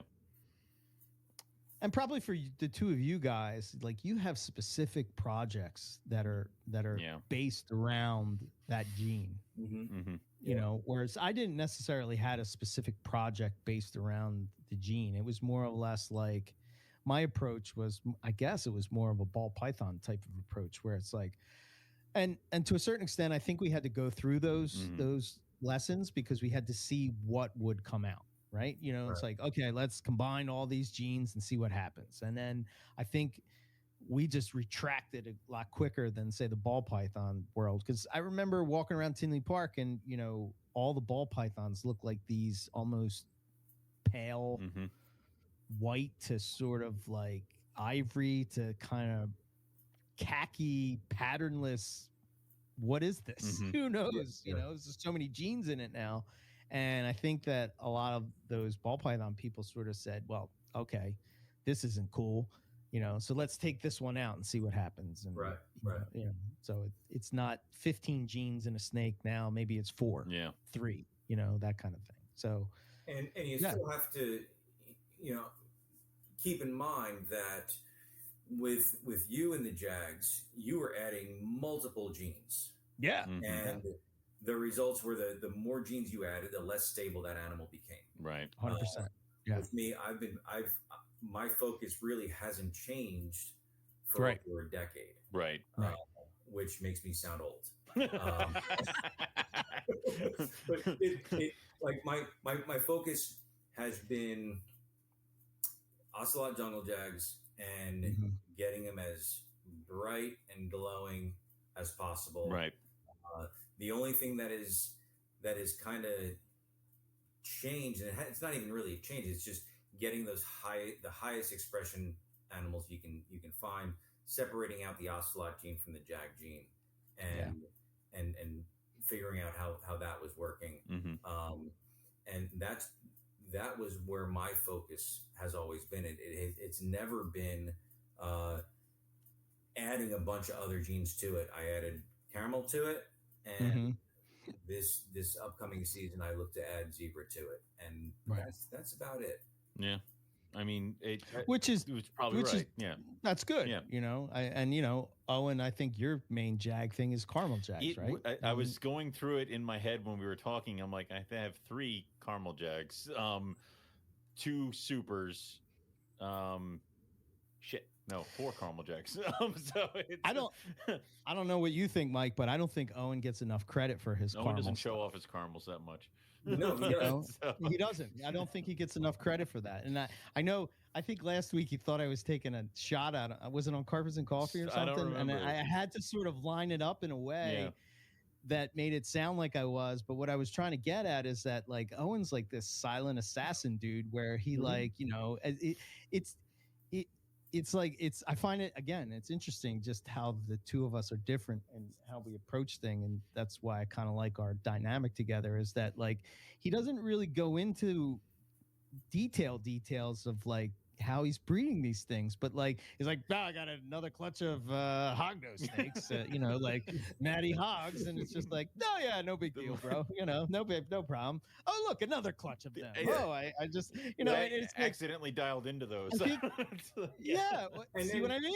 He's and just then like, you go to I his accidentally house. stumbled upon it. You go to his house and he does the whole, oh, they're together. We'll see what happens. We'll see what happens. Yes, exactly. Because we will. I just think I put them together. I have no Correct. control. Yeah. And I love how he just simplifies it to where it's like, why are you overthinking this shit, man? Like, you just Yeah, put them yeah. together, and it's just, Listen, what happens. You know? You put them together. They do stuff. You pull them apart. You have a panic attack about what's going on with the female for several months, and then either she lays or she doesn't, and then you move But on. I just find it interesting how, like, you know, the way that people perceive, you know, like me or Owen, it's like they look at Owen, and number one, I say it again, I don't think he gets enough credit for like what he's breeding. Or maybe I mean, he gets credit from me, but I don't know. I just think like he's doing a kick-ass job. You know, I would agree. I dislike this entire line of and- conversation. I mean, Owen's pretty low key. yes, He's done right. yes. You know, he's Yeah. kind of you know. He does not toot his own horn. No. So that's why I have to toot it for him. I every also, once in a while. I also keep You should. things very, very close to the chest. Like, you two know what some of the stuff that's going on here, but other Yes. people do not. So, yeah. I don't know. I just had to shoot that out there Yep. again. I didn't know if you listened to that, took that the wrong way or No, whatever. no, but no. I was never take anything anywhere. I was saying it from a place of love, it. my friend, from a place of love. That I don't think you can, I've said it for years that, again, like, I don't think that you get enough credit. It's like Nick gets all this credit for his caramels, right? But Owen's caramels are as nice, if not nicer. Yeah, I should really get In off my my butt and opinion. sell some of those. I got a wedding to pay for. Like, it is, Yeah. I really have to start And I'm not doing trying that. to knock down Nick's stuff. I'm just Yeah. saying that, like, you know, it becomes the Nick show, and like Owen's over here, like, yeah, I got caramels too, man. What the fuck? And then you look like, I'm sure you've been to his place, Mike, and he opens up a cage, and you're like, what the hell is this? Yeah. You know? You got to do it without quickly and be like, oh, that's just another caramel, and just close it quick. Yeah. And they're like, wait. I'm like, damn it. Like, damn it, they Yeah, saw no, it. no, that is an awesome caramel. Yeah. So I guess my point of that whole thing is that I understand why you guys would be invested in that. Right. And I don't think that for somebody like me who's not invested in it anymore because of my experiences with it is definitely different than your guys' experiences with it. And it shouldn't be my place to tell you guys that you're wrong. Right. Right. You're doing what you think is right. And I, you know, I respect the two of you. So like, I'm not going to come along and say, how could you do that? That's an abomination of nature, and you know, all the other bullshit you hear along with that. I mean, we'll start seeing problems, I think, when Mike is starting to do like ghost, ocelot, jag, like His face says it all. piling all that. He's like, Yeah, why would that's you not- why would you remove the yellow? I don't understand. Like, I don't know. Wait, I'm trying to put more yellow in, and he's you're like, taking it out. Wait, no, that breeding Why would removes you the take yellow. it I don't out? like it. Like, it's I'm going to make the jungle exantic. why? Why? Yeah, like I don't. If I was gonna do Xanthics, I would be doing Xanthic IJs. Okay. That's it. 100%. And Yeah. I'd probably be keeping them pure and not adding anything to it. So Yep. ivory jungles, gelatin jungles, not on your radar at all. I like the ivory, Right. right? And that's right. Actually, I remember you had that project for a while. For years, Yeah. for years, I worked with the ivories, and it was all about. But I love contrast. Yeah. Right. Okay. I love the contrast. So if it's as bright white as I can make it up against that black, or if it's that bright yellow up against that black, I want that contrast. Okay. So even when I was doing the ivories, it wasn't to try and wash anything out. It was to contrast that black. You know, that's what I was. That's what's done it for me. I love that electric yellow, but I love contrast. Okay. I still have that mail from you. I still have. Should have told him that. 2009. How old's that snake now? It's just what was it? Was it Ted? 2009? Was it Ted? Yeah. Yeah. Yep. Ted. I remember Ted. Yeah. Yep. Damn. Still white and black. Nice. That snake is still white and black. Yeah. Awesome snake. You proving yet? He's just a trophy. He sits over there. He does things. Yeah. He eats and shit. And I know. I don't do anything next with year, it. Next year, I have quite a few carpet pairings that I have to put the rest. Does. Yes, quite a few. Because he also has. Owen keeps yelling at me also about has all these. The Yakapuri depots or Russian red tigers. He has my male, his female, and yes. I'm gonna shake him until he makes them. Like it is. Yeah. I have a lot lot of that. You know, hey, Owen, was... which arm do you want to shake? Because I'll shake the other. Okay, one. Good.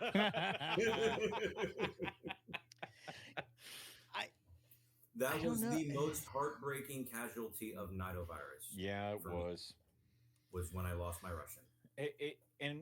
That whole project is like everybody seems to have one or two or a mix. It's like, where's the pure stuff? And I accidentally fell into the pair because you put them up at a Carpet Fest auction. Right. And it's just like, and of course now people are like, these things are stunning. I'm like, nobody wanted them when we put them up for the auction. Like, what is? Yeah, nobody would buy them. I remember you saying like, I guess I'm buying these. They were, for a lot of people, they were kind of underwhelming. Yeah, they're gorgeous. They are gorgeous, dude. That male is one of the nicest carpet pythons. I can't, and I could totally have bred him to several tigers, and I'm like, no, you must be saved for Russians only. Yeah. So dude. Yeah, that'll happen next year. Yes, no doubt, no doubt. You know, but I do have, you know, I know Balin was yelling at Owen about a couple things that I got that he wants me to breed. Well, Balin said that he always wanted you to give Molly Ringwald back to him. And I said, that's his. I'll give him babies. Well, I said that's what I said. I'm like, well, Eric said he'd hook you up with babies. He's like, but I want the animal back. I'm like, well, Eric said no. And Jason, in pure Jason fashion, said, but I asked nicely. And it's like, I understand that, Jason. I can hear him saying that. But I asked nicely. So it's not always about you, Mr. Balin. Yep. So there's I get it though, man. She's a screaming animal, you know. Well, I love that snake. The Molly Ringwald 2, the one that you did with that 2.0 Luke Snell Jag red. That is, God, I want that tiger. Oh my God! I haven't updated a picture of her. Yes, you should. I mean, yeah, I do have to. You're talking about how I don't show stuff. Like I know what you got cooking. I've sort of become man. you, man. Yeah, you've rubbed off on me. He's got a point. Yeah. There's some stuff in bins that I know is there that you don't show people. So, yeah. Well, damn. Yeah. The Russian tiger, man. That should be cool. That should be good. I'm looking forward to seeing some more of them. Yeah. You know, that was a really cool project that produced some really stunning animals. I think a lot of them got mixed into other tiger lines. Yeah. And that's kind of the way it goes. You lose touch of them. Well, it's cool because I had a pair of tigers from Kyle Brzezowski. I think Brzezowski. I'm sorry, I'm butchering his name. They were a Russian tiger male crossed with a Balin tiger, and then I Red. want to say there was like Yep. a Peterson stripe in there as well. So basically, it was all of that All of them. combined. Yeah. And the male looks nothing like the female. Like the female's red, stripes all over. He's yellow, kind of got a little bit of a blatchy thing going on. The babies were all over the map between like red ones that were really nice and striped and gold ones, and it was all insane. And best clutch of tigers I ever produced. They all crashed and burned except for two males, and I'm like, these are mine. Like these are not going anywhere. Yeah, And it's just that it's cool to see that kind of stuff. Like you see the hints of the Russian kind of come out in the color and the pattern, yeah. but it's getting all mixed up with all the other stuff. It produces an insane looking tiger, but it's not a Russian. It's not over here. So when I first paired those animals, because they were both just partially striped. Yeah. And when I first paired them, the results blew my mind. Absolutely blew my mind.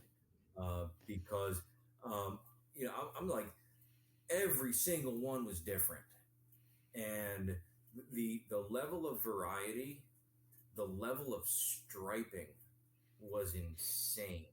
Yeah. And I never expected it from that pair of animals.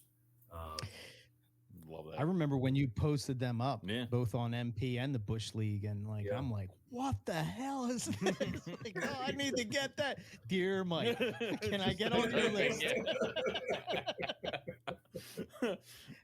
It took me, you have no idea, because don't forget that pair I co-owned right with Randy Mackey, right? With Randy Mackey. Yeah. And he was up in Colts Neck, New Jersey. And I hadn't spoken to him. He said, "Listen, I just wanted the female." And he gave me the pair, and he said, "Listen, you can either buy the pair or take them both. We'll do a co-ownership, and you just buy me out after they breed. But I want you to breed them in 2 years." And it took 3 or 4 before I got a good, healthy clutch out of them. That I was able to hatch. And then I had to track him down. And I couldn't track him down for months. Months I couldn't track the guy down. It was crazy. And I finally did. He was all excited. I'm like, all right. So, and we just worked out a number, because he was, that was when he was having some health issues. He has since passed away, to my knowledge. Worked out a number. I sent him the cash, and that's all she wrote. But it was pretty crazy. And the crazy part is, like, as soon as I posted, I have all these people getting in touch with me, and I was like, well, I can't do anything with them. Because they're not technically all mine. I would love to, but can't. I'm like, damn it. So I'm raising these things up, trying to find Randy. Jesus. Yeah.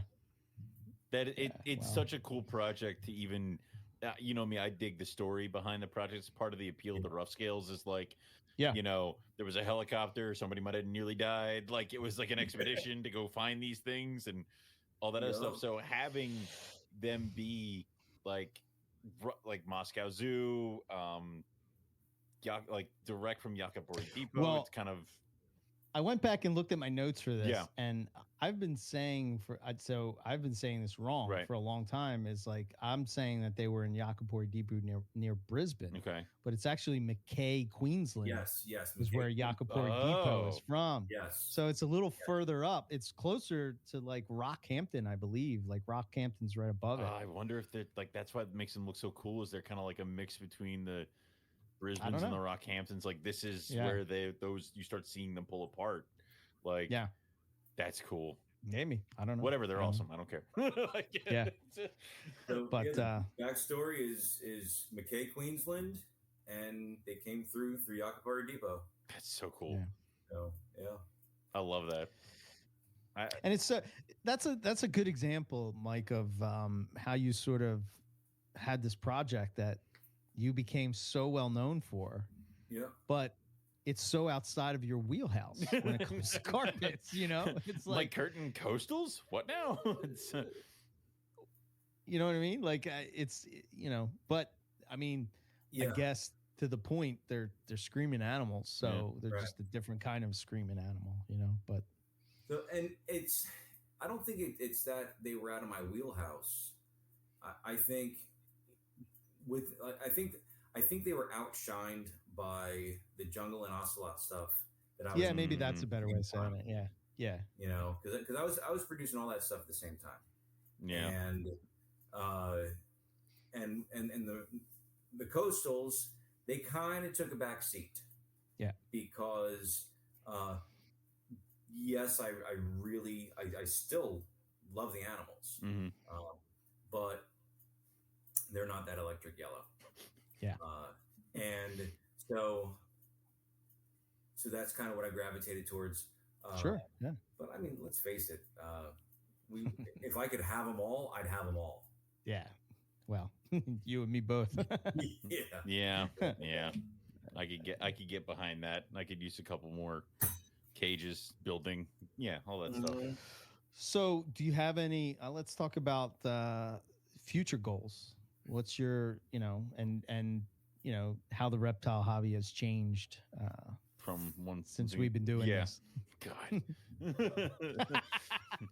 So we're the old guys now. So a lot of my future stuff is, I don't want to say more of the same, but a lot of the same stuff. But I definitely want to diversify more. There's so many other species that I want to keep and learn. It's a lot of stuff that I don't have room for right now. But tiger rats always been on my radar. Okay. Oh yeah. King rats always been on my radar. I know a guy. I'm raising up the Cephus, and I can't wait to do that. Got a few different strategies that I want to do with those, and then Dumeral's boas. Nice. Ooh, I'm raising up a pair of those. Oh, cool. That's a species for me that I've always had them, and then needed to make room for something, and they were on the chopping block. I have those. I've had several pairs of corn snakes. Yeah. So I'm like, and then he's like, crap, I need corn snakes. No, I need room for something else. Right. And so I'm pretty committed to those. Excuse me, pretty committed to the Dumerals, the Cephus, and that's kind of my goal, is to branch out a little bit more with diversity in my snake room. My big goal, I went out in the pines with Jason on Sunday, and found a couple animals. Nice. Not a ton. Went out with a couple friends of mine and took the boys, and we had a great time. So we spent probably about 4 or 5 hours out there, and it was a lot of fun. My big goal for the next several years is to learn the pines. I've been living in the Pine Barrens for almost 20 years, and you've both met my kids. Yeah. So I don't have a lot of free time, but the time that I do have gets eaten up quickly. So one of my big goals is to learn the Pine Barrens and to be herping the Pine Barrens on a regular basis. I want to get out in the field. Yeah. Way more than I have. We know a good timber rattle spot if you want to come up and do some herping up by me. So, well, Jason, it's actually funny as you mentioned your kids. I was thinking, last time you were here with the brood, they threw one of Zero's toys on top of the carport, and it's still up there. So every time I go to my car, I'm like, "Yep, Curtin kids, we're here," and it's like.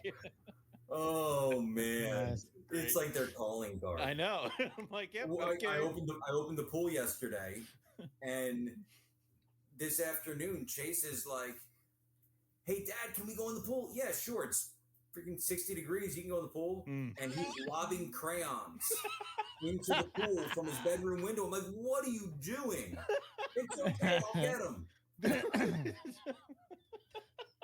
all right. I'll go get Excellent. So it's like, well, if you weren't going in, you're going in now, and I don't care how cold it was. But, Great. yeah, and so Chase is absolutely excellent. We're going on.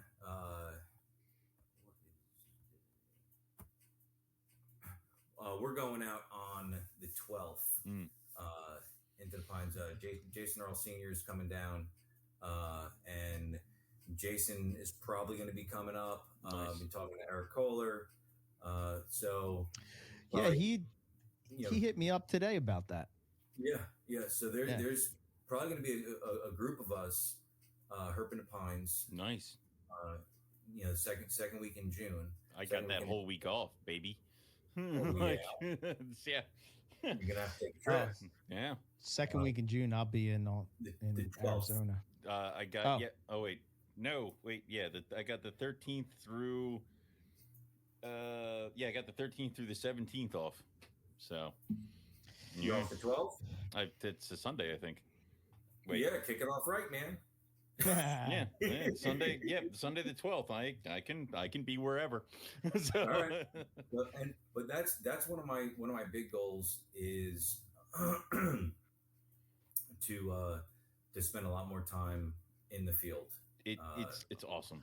Like I 100%. really enjoyed it going out and doing 100%. more herping. And Chase he is fantastic with these animals. The only thing, like, he's so gung ho. Like, please don't grab a timber. Please don't make me have to call your mother with it. Yeah. So,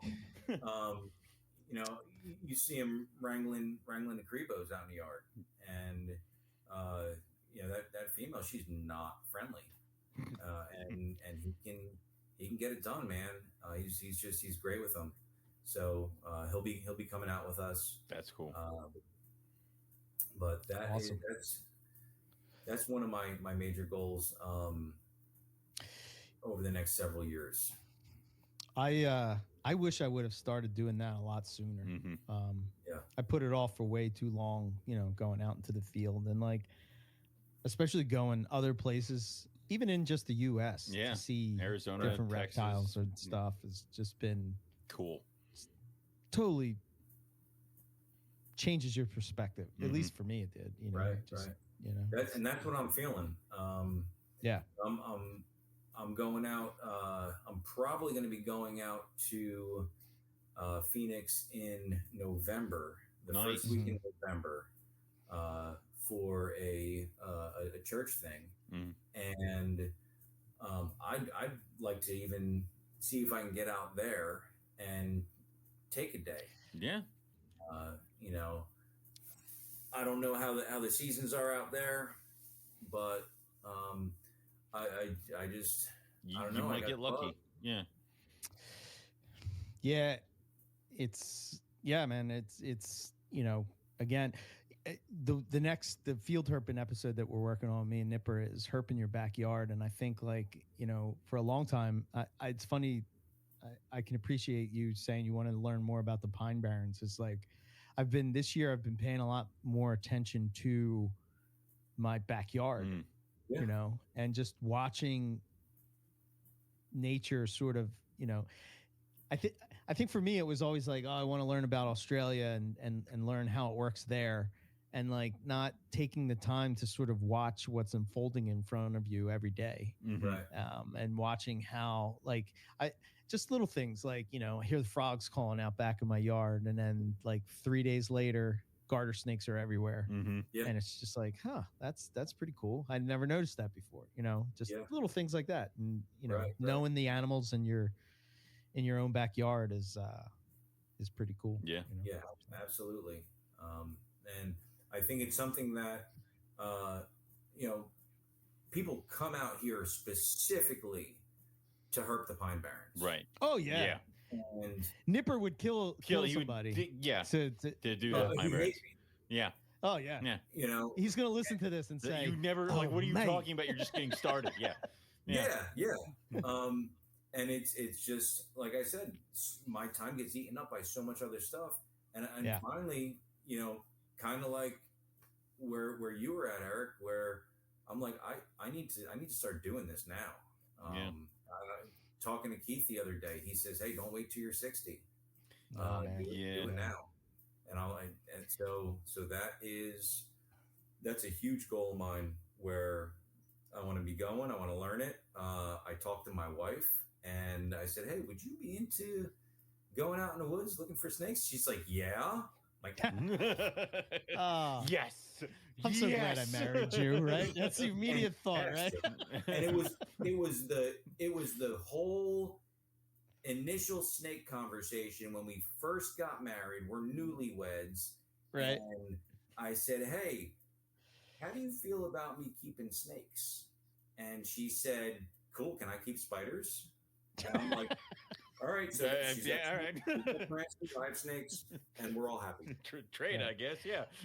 So. I've chose very well. Yes. So.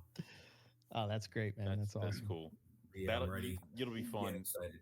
Would you consider traveling? Like, is Australia on your radar? I know, like, when the kids get a little bit older or something like that. I was talking to I talked to a few people over the past week. Had a lot of really, really good phone calls. I was talking to Rob Stone. Actually, yeah, because we recorded an episode earlier, and I mentioned you, and Rob's like, "I got to call him back." I'm like, "Oh." I'm like, Mike's everywhere. It's like, yeah. So, and I told him, I'm like, dude, you know, it's probably going to be a couple of years before I can leave, you know, my kids alone with my wife for an extended period without coming home and finding her in a straitjacket.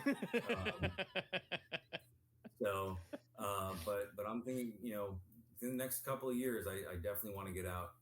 I want to herp Oz. And you know where I want to go. Yeah. I want to go up north, and I want to go to, you know, find jungles in the wild.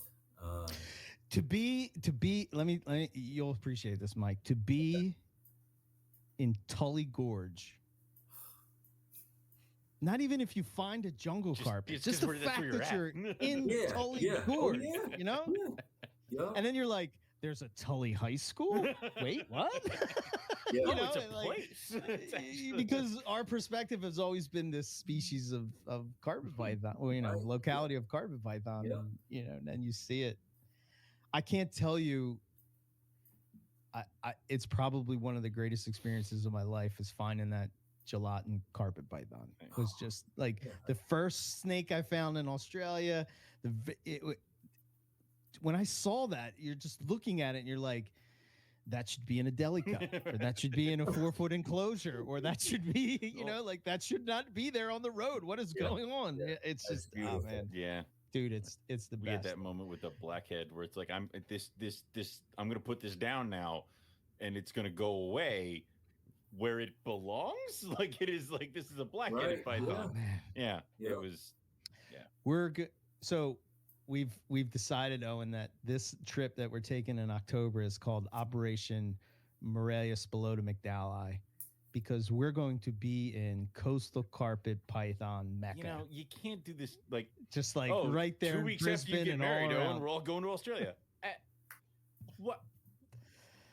Oh, dude, I'm so pumped for this trip. You don't know. Owen. Yeah. He didn't pick your date. That's right. I refuse to go any further. Owen didn't pick his date either. I'm sorry. So the hobby. Yeah. Yes, the reptile hobby. Yes. Snakes and such. All good though. All good. Oh man. Yeah, that's. I'm looking forward to it. It'll be cool. Herping, Yeah, herping's man. just fun, and it gets West you Texas, rejuvenated man. with like the whole, like Go to West Texas. you're excited as right? hell to find a black rat snake in your backyard. Oh my god, it's the greatest thing ever. You might not ever own a black rat snake, but that's cool. You know? Yeah, absolutely. So Yeah, Arizona was fun. Looking for clobber eye and ridge nose rattlesnakes. That was cool. So yeah, I won't be able to go to the Pine Barrens because that's where I'll be coming back on that Sunday. yeah. From there. So. Oh well. I'll figure it out. You let me know. You'll be I'll okay. show up. Maybe you can show up with some jungles for me. I could probably do that if it comes around the same time. if they hatch around the same time, I probably could do that. That could probably work. Yeah. There you go. Of course, go. then you're trusting me to pick out your half of the clutch, which it's weird. You got all normals. I don't know where all the zebras went. Well, you know what happens. I must have bred it with a different male. Weird. I Anyway, don't know. bye. It's like. Oh man, crap the odds. Yeah. It's so weird. The odds, dude. Sorry. Has there anybody been? I'm sure it's happened, but bred a jag to or a zebra to a normal, and then produced all normals? I didn't produce all normals, but I bred the zebra jag to the one jungle, and I produced one zebra. I think it was like 4 or 5 normals and no jags. I think maybe one jag, no zebra jags. Like I didn't get that combo, and I'm like, really? Right? None? Like so? Yeah. It's an odds thing. I feel like I'm sure it's happened. Yeah, I'm sure it has. But I feel like I remember seeing a post here or there where it has happened. It's probably one of those things you don't want to brag about. Right, like, you know. Look, I produced all normals. In my 6-egg clutch, I didn't get. That's a problem too. Is when you have small clutches, it's like 6 eggs, all normals. Well, yeah, but if you had like a 20-egg clutch, maybe you'd hit 1 or 2. Right. So yeah. Cool.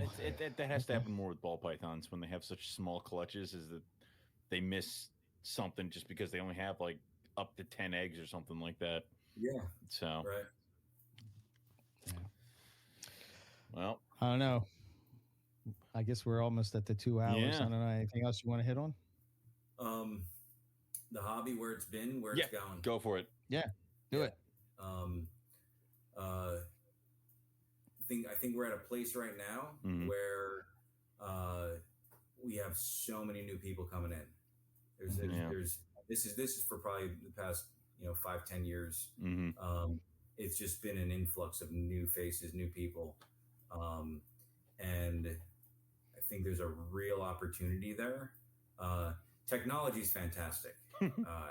As resistant as I am to it, I was able to the other night I sold somebody fella out on the West Coast, Renegade Reptiles, picked up his and at the same time he had female zebra on eggs, and he's just way nervous about MI. Some of the eggs were going bad, and I think we have a real opportunity, as difficult as it can be and as time consuming as it can be, to offer that post-sale support, even beyond the animal, right? So it was cool. We got to do a video call, and I kind of walked him through. It was I don't know, day 62, and they still hadn't pipped. Eggs were looking kind of hard and questionable, and he was talking about cutting them, and so I'm encouraging him to wait it out. Yeah. And then he's like, well, I think they're getting kind of hard. Well, at this point, you know what? Pull the mom, and we'll see what you got. So I was able to do a video call with them and walk them through, the proper way to cut and to check, and just a little window, a little bit of a probe, make sure that baby is still alive. Yeah. And he wound up with five babies out of that clutch. And I think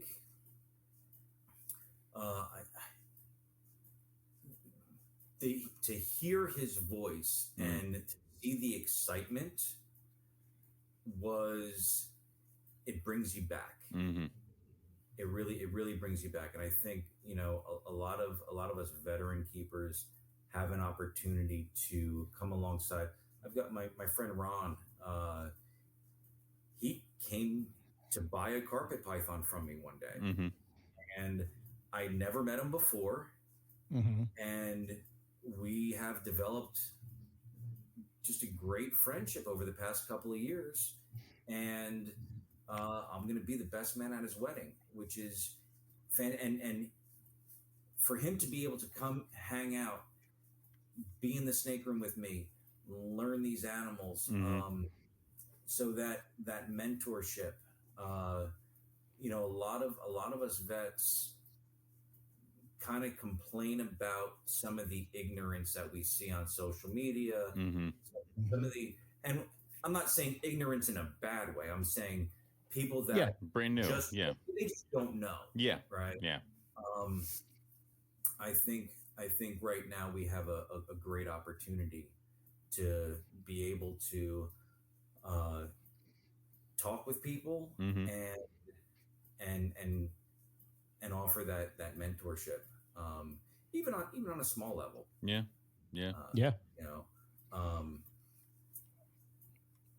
I don't know as far as carpet pythons.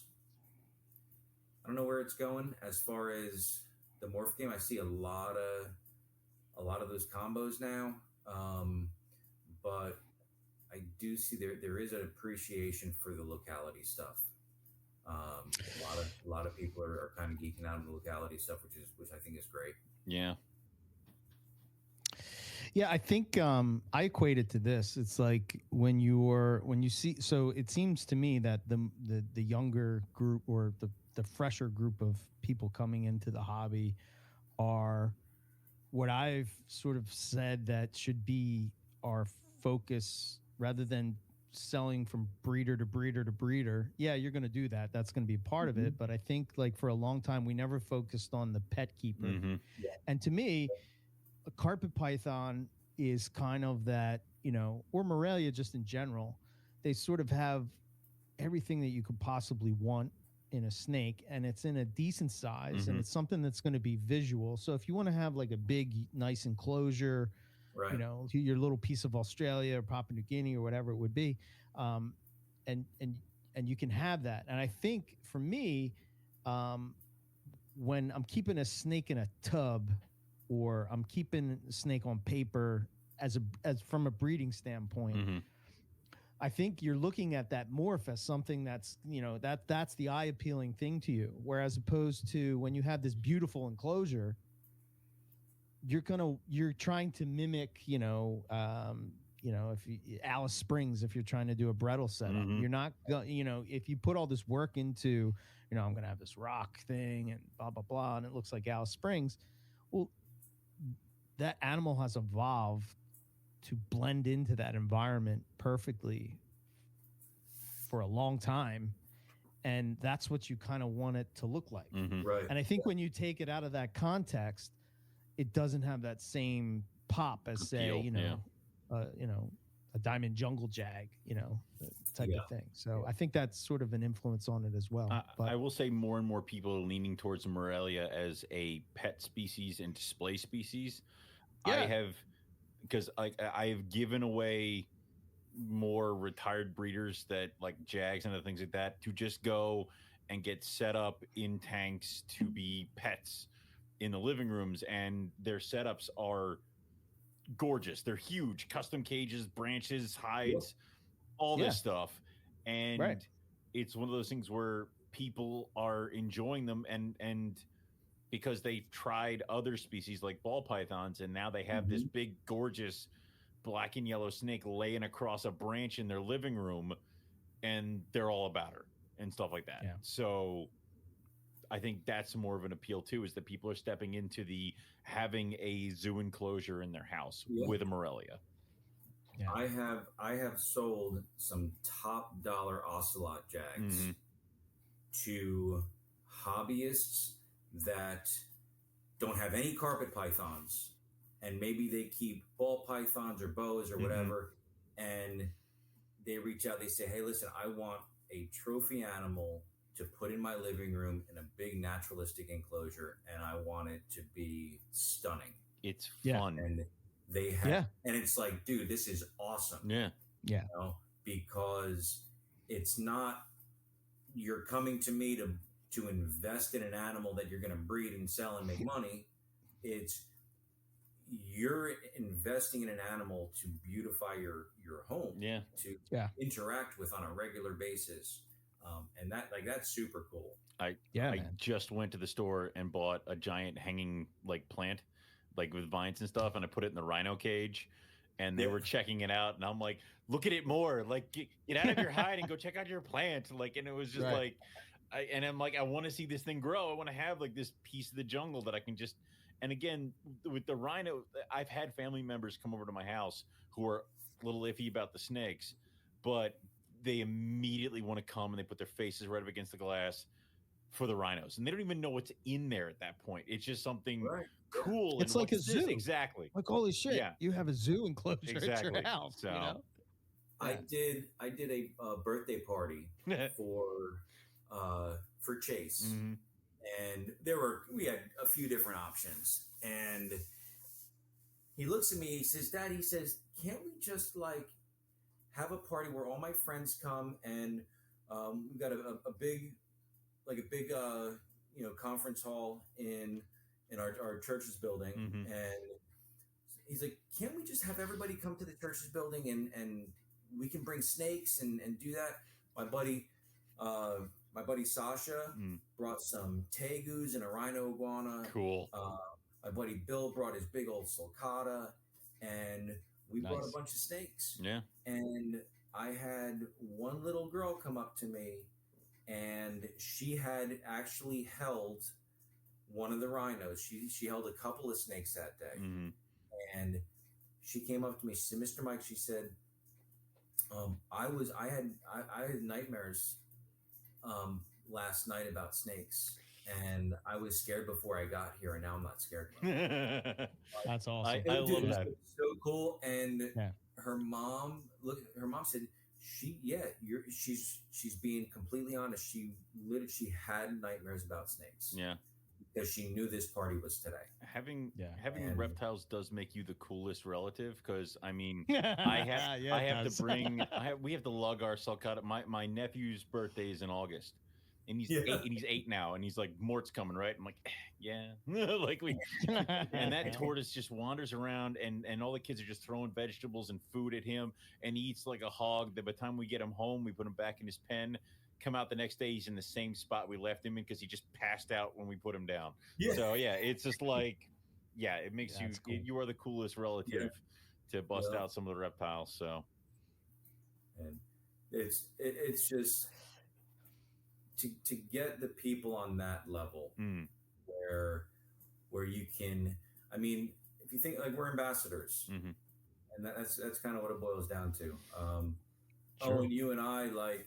We love the snakes that want to bite our face off, and I can't bring them out, but I have other ones. Right. It's neat to be able to show one of them off, and then you have a different opportunity. You have an opportunity to help kids differentiate. Hey, look, this snake is scared. This is what this snake does when it's scared.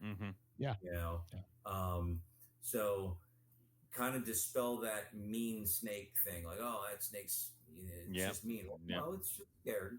It's more afraid of you and other stuff like that. But it's you have that room and that way to kind of. I think one of my nieces wanted us to come because she was obsessed with watching videos of anacondas. So I brought like a corn snake, my Macklot's python, and I brought my retic. And she was like, I didn't know they were going to be this big. I'm like, this isn't even full grown. Like, it's like a little thing on your phone, honey, is not like, you gotta. So it was and it was just cool. Awesome. So, that's kind of like the reaction that I got. We saved the adult male Argentine boa. No, God, I'm so bad. And when I pulled him out of the bag, That's all the oohs and ahs. But it was a blast, man. Yeah. And that's one thing that excites me about the hobby is there's a lot of new people coming into it. Yeah.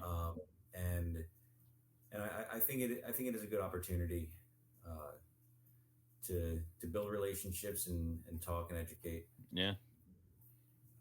Got so no, it's cool. And actually, I was just thinking I got a bread light clutch that's coming down the pike, and it's the female I got from you way back Awesome. when I was such a young and not very plugged in, herper in my starting years. So yeah, it's cool. Well, I think that's awesome because I tried them a couple of years and never had any success, and I was trying to breed them like everything else, with the exception of just leaving them together a lot longer. And I think the first year you had them, you were successful. Yeah, which I was like, on the one hand, I'm like, oh. On the other hand, I was super sorry, not sorry. Yes. Hooray! Damn it! It's fantastic. Yep. That's so cool. I dig her. She's one of my favorites. She's been here forever. I mean, and she's just a monster. She's a beast now. You expect the bread light to stop growing, and it just keeps getting it keeps going. I'm like, please no, like no more. You're fine. I don't need 45 eggs. Please stop. Oh man. Yep. So cool. That's crazy. Yeah. 45 eggs. Her last ones were in the 30s, but then I keep giving her a year off, and then she keeps. I don't know what I'm doing. It's like, hell if I know. But we'll see. You keep saying that, but I don't think that's true, man. You know what I don't you're like doing. people knowing my secrets. I guess. I'm old man. I don't know what's happening. Just a simple caveman. Your bright lights confuse me. Yeah. That's good. Good stuff, man. Good stuff. Well, all right, man. Do you want to toss out website, social media stuff, anything you want to try to get out there, or what you got cooking for people to reach out to you? You can find me on Instagram and on Facebook under Scattershot Exotics. And that's all my social media. I do not have a website, which that's another thing that I've been greatly procrastinating about. This year I'm expecting Argentine boas, Maclots pythons, ocelot caramel jags, ocelot jags, some high percentage jungle ocelot jags, some normal jungles, yellowtail Crebos, waiting on eggs from rhinos, some albino white-sided black rats, and some white-sided black rats had albino. I think that's it. See, that's the only downside to having the diverse collection, nice Eric, mix. is you go through the list and you're like, I think that's it. And then like 20 minutes later, Mike's going to be like, you're like, damn it. I forgot to mention this. How could I forget this one? No, I think that's it. Yep. It's like in every interview I've ever done, I go through the collection, and then like 10 minutes in, I'm like, oh yeah, and retic. Yeah, that's here too. See, I'm like you guys to a certain extent, but I try to keep my stuff still in a box, right? So like, I think I have, now, it's like all Australian pythons. I'm pretty sure. Which I'm almost there. I'm almost to the point where I have every single continent. Like I need some European snakes at this point. Yeah, you guys are spreading all over the place, and South America. Yeah. I chose to diversify with lizards, which what are you gonna do? Yeah, well, I didn't have anything from Africa continent, but then I got your Angolan python, so check. I'm glad I could help you out. There you go. I'm glad I could help you out. So, yeah, good stuff. All right, dude, this has been fun. Like, this man. I dig it. Great catching up. Yeah, this is one of those times, 100%. like I was telling Melissa, I'm like, Mike will come by, he'll grab the snakes, and it'll be a quick, like, 5-minute visit. She's like, so 5 hours? I'm like, pretty much. Maybe. Yeah. Maybe. It's fine. It's like, yeah. So Allison will tell me we'll be saying goodbye, and she'll look at me and she'll look at, don't start any new conversation. Shut up. No new topics. Yes. But there's one more. No.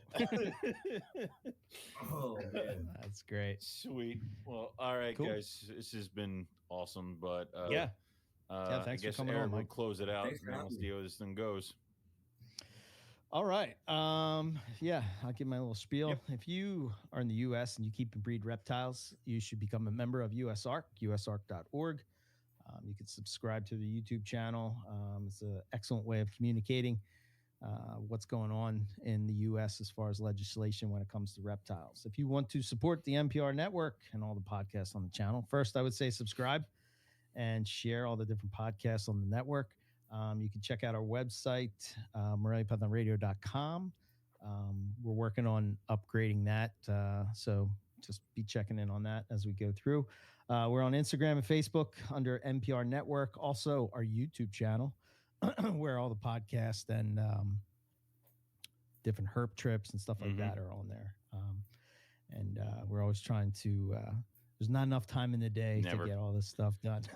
What was the what's the hashtag for Instagram if you post up your breeding season? Oh, yeah. Shit. Yeah. Uh-huh. See, this is why Mike. they pay me the big bucks Yes. for nothing. Oh, so glad you said that. I do have a question for you, Mike, from our Ask the Question. Oh, we do have a question. Okay. Yes. Can't let Mike leave until we ask the question.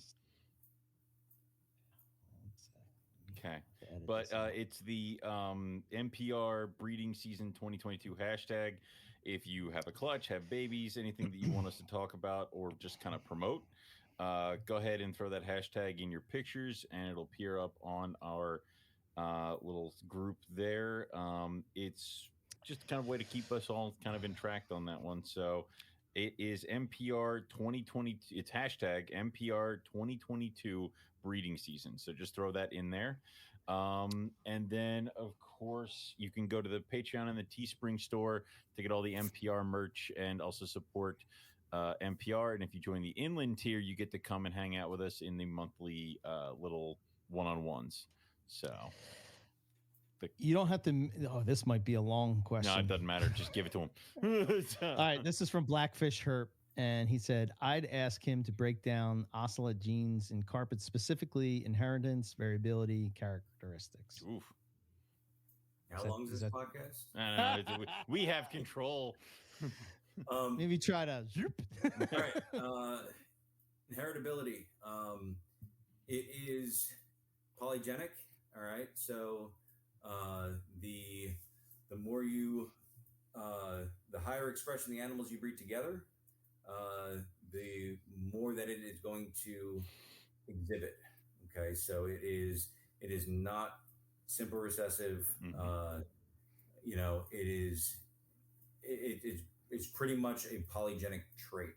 Okay. I have separated it out from the Jag gene. So when I was first doing them, you knew when you had an ocelot because the Jags, the circles on the Jags. You'd have little circles that were referred to as ocelli, and instead of the interior color of the circles being darker than the ground color, it would be the same color. Okay, does that make sense? Yeah. You have like these hollow circles. You have the saddles, and then you'd have a circle inside the saddle. Yeah. Right. With my line, especially. You've got a lot of best way to describe it is almost pixelation, where everything it almost looks like you took the Jag pattern and then all along the sides you just kind of digitized it, and it's all kind of broken up. It does the same thing in the non-Jags with you see some neck striping as well. On many of the animals as far as characteristics. So is inheritability, characteristics, and variability. There's a ton of variability. I see a lot of animals out there referred to as ocelots, where I look at them like, maybe not. I have produced a number of animals that, where when you look at it, it's like, well, it's got a couple little traits here and there. Mm-hmm. A lot of times it is hard to differentiate between, that makes that an ocelot, or no, that's just natural variability of carpets. Okay. So Right. when I have people send me pictures like, hey, I bought this as an ocelot. Is it an ocelot? And my first question is always, what were the parents? Right. You really need to see the parents, or you need to raise an animal up and breed it and see what that throws. Because sometimes on the lower, you can have really high expressions where you look at it and it's like, holy cow, this thing is just, where did the pattern go? It's all over the place. Right. And you can have some low expression animals produced by that, that will still throw good ocelots with a lot of expression. The caramel ocelot that I was talking about, the mom was relatively high expression, but she was bred to a pure coastal caramel. Mm-hmm. And I popped that animal out, and I'll never Nick Mutton, like his response was, well, that worked out better than I had thought. Because you wound up with this, like, super, and usually once you start outcrossing it away from other ocelots, mm-hmm. the amount of expression is going to kind of decrease. Right. All right. So they become a little bit less digitized, a little bit, less aberrant. Mm-hmm. And first generation, and this thing is just crazy aberrant.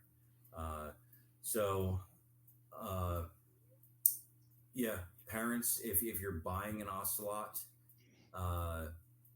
parents are important. Yeah. Looking for those markers on the parents, so you know what you're getting. That's important. Okay. Cool. I like it. That's all good. Thank you. Yeah. I'm glad you said that, Owen. Yeah, pretty condensed, and I'm glad I said that. Otherwise, the brand new segment that Eric, instituted would have been broken down at its second time. Yeah, we've already busted it. Good job, guys. Right. So very good. Yep. Okay. I guess the only other thing, if you want to get in touch with us, info@MoreliaPythonRadio.com. So cool. I think that's all we have for everybody tonight. So we'll say thanks everybody for listening, and we'll catch everybody back here next week for some more Morelia Python Radio. Good night.